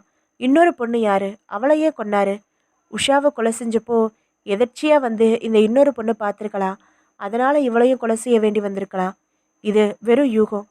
தனபாண்டியனை அரெஸ்ட் பண்ணி விசாரிச்சா உண்மை தெரிஞ்சுட்டு போகுது. அவசரப்படாதீங்க நியூட்டன். பெரிய இடம். கரெக்டான ஆதாரங்களோடு போகலைன்னா நழுவிடுவார். முதல்ல இந்த இன்னொரு பொண்ணு யாருன்னு கண்டுபிடிங்க. பேப்பரில் விளம்பரம் வந்துருச்சு சார் என்று சொன்னபோது டெலிஃபோன் உழைத்தது. உதவி கமிஷனர் எடுத்து பேசி, உங்களுக்கு தான் என்று நியூட்டினார். Hello, inspector Newton Verrier. வணக்கம் சார், என் பேர் வித்யாசாகர். ராயப்பேட்டையில் பிஸ்னஸ் பண்ணுறேன். இன்றைக்கி பேப்பரில் ஒரு கொலை செய்யப்பட்ட பொண்ணோட ஃபோட்டோ போட்டிருந்தீங்க இல்லையா? அந்த அம்மாவை எனக்கு தெரியும். மை குட்னஸ், யார் அவங்க சொல்லுங்க? அவங்க பேர் தீபா. நம்ம கடையில் தவணை திட்டத்தில் ஒரு தையல் மிஷின் வாங்கிட்டு போனாங்க. முழு அட்ரஸும் இருக்கு, சொல்லட்டுமா? சொல்லுங்க என்று குறித்து கொண்டு, அவங்கள பற்றி வேற என்ன தெரியும் உங்களுக்கு? வேற எதுவும் தெரியாது சார். ரெண்டே தடவை தான் இங்கே வந்திருக்காங்க. பர்சனலாக வேற எதுவும் தெரியாது சார். நான் விசாரிச்சுக்கிறேன். Thank you very much. ஃபோனை வைத்த நியூட்டன் உற்சாகமாக எழுந்து கொண்டு, இன்னொரு பொண்ணை பற்றி முழு தகவல்களோடு வர்றேன் சார் என்று புறப்பட்டு சென்றார். அவர் போனதும் உதவி கமிஷனர் தொலைபேசியை எடுத்து எண்கள் சுழற்றி, ஹலோ மிஸ்டர் தனபாண்டியனா, நான் ஏசி பேசுகிறேன். என்ன இந்த தடவை பெரிய சிக்கலில் மாட்டியிருக்கீங்க போல இருக்கு. என்னாலேயே எதுவும் செய்ய முடியாது போல இருக்கே. டபுள் மர்டர், பெரிய விவகாரம். விஷயம் என் கையை மீறி போயிடுமே நினைக்கிறேன். உங்களை அரெஸ்ட் பண்ண வேண்டி வரலாம். கேர்ஃபுல்லாக இருங்க என்றார். நான் பார்த்துக்கிறேன் சார். தனபாண்டியன் முட்டாளும் இல்லை, உங்கள் டிபார்ட்மெண்ட்டோட கேள்விகளுக்கு பதில் சொல்ல கடமைப்பட்டவனும் இல்லை. அரெஸ்ட் பண்ண வரலாம், நான் ரெடியாக இருக்கேன். எதிர்முனை துண்டிக்கப்பட உதவி கமிஷனர் வியப்புடன் சில வினாடிகள் ரிசீவரையே பார்த்து கொண்டிருந்துவிட்டு பிறகுதான் வைத்தார். பகுதி 11. மறுபடியும் வருவேன் சார். தனபாண்டியனின் அலுவலக அறை கதவை தட்டிவிட்டு உள்ளே வந்தார் இன்ஸ்பெக்டர் நியூட்டன். வாங்க சார், குட் மார்னிங் என்றார் தனபாண்டியன் புன்னகையுடன். நியூட்டன் அமர்ந்து, சார், உஷா தீபான்னு ரெட்டை கொலை பற்றி மறுபடியும் உங்ககிட்ட விசாரிக்கிறதுக்காக வந்திருக்கேன். எத்தனை தடவை சார் விசாரிப்பீங்க? கேளுங்க. தீபாவை உங்களுக்கு தெரியுமா? யார்? சினிமா நடிகை தீபாவா? விளையாட வேணாம் சார். அபர்ணா ஃப்ளாட்ஸில் தனி ஆளாக குடியிருந்த தீபா. எனக்கு ஞாபகம் வரலையே. சரி, ஞாபகப்படுத்துகிறேன். நீங்கள் கூட அடிக்கடி ராத்திரிகளில் போய் காரை மெயின் ரோட்டில் நிறுத்திட்டு அபர்ணா ஃப்ளாட்ஸ்க்கு நடந்து வருவீங்களே. வாட்ச்மேனை விட்டு முட்டை, சோடா இதெல்லாம் வாங்கிட்டு வர சொல்லுவீங்களே. ராத்திரி புறா தங்கிட்டு அதிகாலையில் புறப்பட்டு வருவீங்களே, அந்த தீபா. தனபாண்டியன் எச்சில் விழுங்கினார். கைக்குட்டை எடுத்து தன் நெற்றியில் ஒற்றி கொண்டார். இன்ஸ்பெக்டர், அபாண்டமாக பழி சுமத்தாதீங்க. அப்படி புரளி பேச நான் பைப்படி பொம்பளை இல்லை சார். ஆதாரத்தோடு தான் பேசுகிறேன். நீங்கள் சின்ன வீடாக வச்சுருந்த பொண்ணு தீபா. அடிக்கடி வந்து போவீங்க. இதுக்கு வாட்ச்மேன் சாட்சி. இதை நீங்கள் மறுக்கிறீங்களா? மறுக்கிறேன். தீபாவை எனக்கு தெரியும். நீங்கள் சொன்ன மாதிரி சில தடவை போய் வந்திருக்கேன். ஆனால் அவள் எனக்கு சின்ன வீடும் இல்லை, பெரிய வீடும் இல்லை. அவள் ஒரு கால்கள். அவளோட பல கஸ்டமர்களில் நானும் ஒருத்தன். இப்போ அதுக்கு என்ன? இந்த ரெட்டை கொலைகளும் நீலாங்கரையில் உள்ள உங்கள் பங்களாவில் நடந்திருக்கணும்னு நாங்கள் நினைக்கிறோம். முள் கம்பி வேலி மேலே ரத்தம் உறைஞ்சிருக்கு. பாதி எரிஞ்சு எரியாத கைப்பைய பின்பக்க தோட்டத்திலேருந்து எங்கள் டிபார்ட்மெண்ட் நாய் எடுத்து கொடுத்துருக்கு. பங்களாவுக்கு நீங்கள் தானே ஓனர். உங்களுக்கு தெரியாமல் எப்படி அங்கே கொலைகள் நடக்கும்? நான்சென்ஸ். நான் ஓனருங்கிறதால எல்லா குற்றங்களுக்கும் நான் பொறுப்பெடுக்க முடியுமா? எனக்கு எதுவும் தெரியாது. நான் எதுலேயும் சம்மந்தப்படலை. அப்புறம், அப்படியா? ரெட் ஹில்ஸ் ஏரியாவில் சம்பவம் நடந்த அன்னைக்கு ராத்திரி 11 மணிக்கு மேலே ஃபார் ரெஜிஸ்ட்ரேஷன்னு காகிதம் ஒட்டின ஒரு அம்பாசிடரை சில பேர் பார்த்துருக்காங்க. உங்கள் வீட்டில் ஒரு அம்பாசிடர் இருக்குது. அதனோட நம்பர் பிளேட் மேலே சரியாக பிக்காமல் லேசாக இன்னும் கொஞ்சம் காகிதம் ஒட்டியிருக்கு சார். மை காட், விட்டா இந்த கொலையை நான் தான் செஞ்சுட்டு செங்கல் கொலைக்குள்ளே புடங்களை வச்சுட்டு வந்தேன்னு சொல்லுவீங்க போல இருக்கு. அப்படி சந்தேகப்பட எங்களுக்கு உரிமை இருக்குது சார். சம்பவம் நடந்த அன்னைக்கு உஷா உங்களை சந்திச்சுட்டு போனதும் உடனே நீங்கள் ஆஃபீஸ் விட்டு புறப்பட்டீங்க. டிரைவரை விட்டுட்டு போக சொல்லி நீங்களே காரை ஓட்டிக்கிட்டு போனீங்க. எங்கே போனீங்கன்னு சொல்ல முடியுமா? தாராளமாக சொல்கிறேன். என் ஃப்ரெண்டு வஜ்ரவேல் வீட்டு மாடியில் பில்லியர்ட்ஸ் விளையாட போனேன். ராத்திரி நானும் வஜ்ரவேலுவும் 8 மணி வரைக்கும் பில்லியர்ட்ஸ் விளையாடிக்கிட்டு இருந்தோம். அதுக்கப்புறம் தானே புறப்பட்டு வீட்டுக்கு வந்தேன். மிஸ்டர் வஜ்ரவேல் ஃபோன் நம்பர் சொல்ல முடியுமா? நிச்சயமா. தனபாண்டியன் சொன்ன நம்பரில் வஜ்ரவேலுவை தொடர்பு கொண்டு விசாரித்த போது தனபாண்டியன் தானும் அன்று மதியம் 3:30 மணி முதல் 8 மணி வரை பில்லியர்ட்ஸ் விளையாடி கொண்டிருந்ததாக சொன்னார். நியூட்டனுக்கு நன்றாக புரிந்தது. நான் இந்த வழக்கில் சம்மந்தப்படாமல் இருக்கிறதுக்காக வஜ்ரவேலுவை சாதகமாக சாட்சி சொல்கிறதுக்கு அற்புதமாக செட்டப் செஞ்சிட்டார் தனபாண்டியன். மிஸ்டர் தனபாண்டியன், கொலைகள் உங்களுக்கு சொந்தமான நீலாங்கர பங்களால் நடந்திருக்கு. கொலை செய்யப்பட்ட 2 பெண்களும் உங்களுக்கு அறிமுகமானவங்க. பிணங்களை மறைக்க உங்கள் அம்பாசிடர் சம்மந்தப்பட்டிருக்குன்னு வேற சந்தேகப்படுறோம். எங்கள் கோணத்திலிருந்து பாருங்கள், நாங்கள் உங்களை சந்தேகப்பட்டு தான் ஆகணும். நீங்கள் இதில் சம்மந்தப்படலைன்னா வேறு யாராக இருக்கலாம்னு நினைக்கிறீங்க சார்? இப்போ கேட்டிங்களே இது கேள்வி. கொலைகள் என் பங்களால் நடந்திருக்குன்னு சொல்கிறீங்க. என் அம்பாசிடர் இதில் சம்மந்தப்பட்டிருக்குன்னு சொல்கிறீங்க. நபர்களும் எனக்கு அறிமுகமானவங்க. அதனால் என்கிட்ட இருக்கிற யாரோ நவ்லை ஹெட்டிட் சார். சம்பவம் நடந்த தினத்துலேருந்து என்கிட்ட வேலை பார்க்குற அருள்னு ஒருத்தன் வேலைக்கே வரல சார். அவன்தான் அந்த அம்பாசிடரை ஓட்டுவான். அருள் கொஞ்சம் சபல கேஸ். கொஞ்சம் அதிக பிரசங்கித்தனமாக பேசுவான். முரட்டுத்தனமான ஆள். அன்னைக்கு உஷா என்கிட்ட வேலை கேட்டுட்டு போனதும் அருள் உள்ளவன் தான். குட்டி யார் சார், ரொம்ப டாப்பாக இருக்குன்னு கேட்டான். மரியாதையோடு பேச கற்றுக்கொண்டு சத்தம் போட்டேன். அப்புறம் புறப்பட்டு போயிட்டான். ஒருவேளை அவன் உஷாவை பிக்கப் பண்ணிக்கிட்டு நீலாங்கர பங்களாவுக்கு போய் பம்பு பண்ணியிருக்கலாம். இந்த பொண்ணு தீபா எப்படி அங்கே போய் மாட்டினான்னு தெரியல. நீங்கள் எதுக்கும் அருளை விசாரிச்சிடுங்களேன். விலாசம் தர்றேன். எனக்கு அவன் மேலே தான் டவுட்டாக இருக்குது. தனபாண்டியன் சாமர்த்தியமாக காய் நகர்த்துகிறார் என்பது புரிந்தாலும் எதுவும் செய்ய இயலாமல் அவர் தந்த விலாசத்துடன் இழந்து கொண்டார் நியூட்டன். மறுபடியும் வர வேண்டியிருக்கும் சார். அழுத்தமான ஆதாரங்களோட வர்றேன் என்று புன்னகைத்தார். தாராளமா. நான் சட்டத்துக்கும் சமூகத்துக்கும் கட்டுப்பட்டவன். யாரையும் சந்தேகப்படுறது உங்கள் உரிமை. அதுக்காக சம்மந்தப்படாத என்ன அதில் அனாவசியமாக நுழைச்சு பேரை கெடுக்க நினைக்காதீங்க இன்ஸ்பெக்டர். போயிட்டு வாங்க. தனபாண்டியன் புன்னகை மாறாமல் சொன்னாலும் கேலியும் கிண்டலும் அந்த புன்னகைக்குள் புதிந்திருந்தது. பகுதி 12. சரியான துரோகியவன். அருள் வீட்டிற்கு 4 கான்ஸ்டபிள்களோடு சென்று இறங்கினார் நியூட்டன். கதவை தள்ளி கொண்டு நுழைந்ததும் விழித்து கொண்டு நின்று அருளின் சட்டையை பிடித்து பலார் பலார் என்று எந்த கேள்வியும் கேட்காமல் 4 அறைகள் விட்டதுமே கலங்கி போய் விட்டான் அவன். தீபா வீட்டில் காலி செய்து கொண்டு வரப்பட்ட அத்தனை பொருட்களும் தையல் மிஷின் உட்பட கொழு போல ஒரு ஓரமாக இருந்தன. உருக்கப்பட்ட தங்கமும் கைப்பற்றப்பட்டது. மேலும் உதைத்ததில் அருள் சகலமும் கக்கினான். நான் தனபாண்டியன் சாருக்கு ஒரு விசுவாசமான நாய் மாதிரி சார். அவர் கிணத்துல குதிடான்னு சொன்னா கூட கண்ணை மூடிக்கிட்டு குதிப்பேன் சார். அவரோட பல காரியங்களுக்கு நான் உதவி இருக்கேன் சார். இந்த கொலைகளை செஞ்சது அவர்தான் சார். தீபா தன்னை கல்யாணம் பண்ணிக்க சொல்லி அடிக்கடி நச்சரிச்சாங்க சார். அது அவருக்கு பிடிக்கல. உஷாவை நைச்சியமாக பேசி வழியில் பிக்கப் பண்ணிக்கிட்டு நீலாங்கர பங்களாவுக்கு கூட்டிகிட்டு வந்து மயக்க மருந்து கொடுத்து கற்பழிச்சிட்டாரு சார். அந்த சமயம் தீபா அங்கே வந்திருக்காங்க. அவருக்கும் அவங்களுக்கும் வாக்குவாதம் முத்தி போய் தன்னோட பெல்ட்டால் அவங்க கழுத்தை சுற்றி நெரிச்சு கொலை செஞ்சிட்டாரு. இதை தன்னோட கண்ணால் பார்த்த உஷாவையும் தீர்த்து கட்டிட்டாரு. இதெல்லாம் ஃபோன் பண்ணி என்னை வரவழைச்சு விவரமாக சொன்னார். 2 பிணங்களையும் அடையாளம் தெரியாமல் டிஸ்போஸ் செய்ய சொன்னார். நான் தான் கொண்டு போய் செங்கல் சூளையில் சொருகி வச்சுட்டு வந்தேன். தீபாமா வீட்டை அவங்க டெல்லி அண்ணன் மாதிரி போய் காலி செஞ்சு சாமான்களை என் வீட்டில் வச்சுக்க சொன்னார் சார். போலீஸ் என்ன சந்தேகப்படுது, நீ வீட்டை விட்டு வெளியிலேயே வராதுன்னு சொன்னதும் அவர் தான் சார். எல்லாமே அவர் சொல்லி தான் செஞ்சேன் சார். நியூட்டன் சிரித்தான். சரியான அப்பாவியே இருக்கியேப்பா. முரட்டுத்தனம் மட்டும் இருந்தால் போதுமா? மூளையும் வேடாமா? இப்போ உன் வீட்டு அட்ரஸ் கொடுத்து என்னை அனுப்பி வச்சதே உன் முதலாளி தான். இந்த கொலைகளை அருள் தான் செஞ்சுருக்கணும்னு சொல்லி உன்னை விசாரிக்க சொன்னதே அவர்தான் தம்பி. அருள் அதிர்ந்து போனான். நிஜமாவா? அவரா சொன்னாரு? உன்னை பலிகடை ஆக்கிட்டார் தம்பி. பிணங்களை நீ தான் டிஸ்போஸ் பண்ணியிருக்க. தீபா வீட்டை நீ தான் காலி பண்ணியிருக்க. அந்த பொருட்கள் பூராவும் இங்கே தான் இருக்குது. கொலைகளை நேராக பார்த்த சாட்சி யாரும் இல்லை. நேரடியாக மிஸ்டர் தனபாண்டியனை இந்த கொலையில் சம்மந்தப்படுத்த அழுத்தமான ஆதாரமோ தடயமோ இல்லை. அதனால் சட்டத்துக்கு முன்னாடி உன்னை இப்போ பொருத்தமாக குற்றவாளி ஆக்கிட்டாரு சார். முடியாது, இதை நான் ஒத்துக்க முடியாது. அவர் சொல்லித்தான் நான் செஞ்சேன்னு கோர்ட்டில் சொல்ல நான் தயார் சார். சண்டால இப்படி என்னை மாட்டி விடுவான்னு நான் எதிர்பார்க்கவே இல்லை. நீ கோர்ட்டில் சொல்லலாம், ஆனால் அவர் சொல்லித்தான் நீ இதையெல்லாம் செஞ்சேன்னு உன்னால் நிரூபிக்க முடியுமா? அவர் உன்கிட்ட சொன்னதுக்கு என்ன ஆதாரம் இருக்குது? என்ன சாட்சி இருக்குது? அருள் பேந்த பேந்த விழித்தான். வர்றியா? போகலாம். இந்த கொலைகளை நீ செய்யலை, அவர் தான் செஞ்சுருக்கிறாங்கிறதுக்கு அசைக்க முடியாத ஆதாரம் ஏதாவது கிடைச்சாதான் நீ பிழைச்ச. அப்படி எதுவும் கிடைக்காத வரைக்கும் நீ தான் குற்றவாளி. சட்டத்தை பொறுத்த வரைக்கும் அவர் மூலமாக சுலபமாக பெரிய வக்கீல் வச்சு வாதாடி தப்பிக்க போகிறாரு. வா போகலாம். அருளின் நரம்புகள் முறுக்கேறின.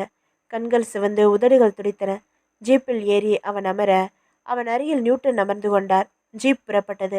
சரியான துரோகி சார் அவன். இந்த மாதிரி பல சமயங்களில் சாமர்த்தியமாக தான் செஞ்ச குற்றங்கள்லேருந்து தப்பிச்சிருக்கான் சார் அவன். இந்த தடவை அதுக்கு எவனேவே பலிகடாவாக்குவான்னு நான் எதிர்பார்க்கல. இப்போ மட்டும் என் கையில் கிடச்சான்னா அவன் கழுத்தை நெரிச்சு கொண்டுட்டு சந்தோஷமாக தூக்கில் தொங்குவேன் சார். உஷ், அமைதியாரு என்றார் நியூட்டன். சிக்னலுக்காக அந்த சாலையில் காத்திருக்க அந்த ஜீப்புக்கு அருகில் வந்து நின்றிருந்த அந்த காண்டசா கிளாசிக்கில் தனபாண்டியன் உட்கார்ந்திருந்தார். சட்டென்று அவரை பார்த்து விட்டார் அருள். 1 2 3 வினாடிகள் தான். அதற்குள் அருள் புயல் பாய்ச்சலாக இன்ஸ்பெக்டர் நியூட்டனின் இடுப்பு பெல்ட்டில் இருந்து துப்பாக்கியை உருவி விட்டான். 4 5 6 வினாடிகள் தான். அதற்குள் தனபாண்டியனை நோக்கி 3 முறை சுட்டுவிட்டான். 3இல் 2 குண்டுகள் சரியாக அவர் முகத்திலும் கழுத்திலும் பாய கேள்விகளுக்கு அப்பாற்பட்டவனான தனபாண்டியன் உயிர் துறந்து ஸ்டேரிங் வீலில் கவிழ்ந்தார். அன்றைக்கு இரவு இன்ஸ்பெக்டர் நியூட்டன் தன் அந்தரங்க டைரியில் கீழ்கண்டவாறு எழுதினார். அருள் என் துப்பாக்கியை எடுத்ததும் நான் சுதாரித்து கொண்டு விட்டேன். அவன் தனபாண்டியனை சுடுவதற்கு முன்பாக அவனை தடுக்க அவன் கையில் இருந்த துப்பாக்கியை தட்டிவிட எனக்கு 2 வினாடிகள் அவகாசம் இருந்தது. ஆனால் அந்த அவகாசத்தை நான் ஏன் பயன்படுத்த தவறினேன் என்று புரியவில்லை. முற்றும். இதோட இந்த நாவல் முடியுது. அடுத்து ஒரு வீடியோவில் இன்னொரு புது நாவல் பார்க்கலாம். பாய்.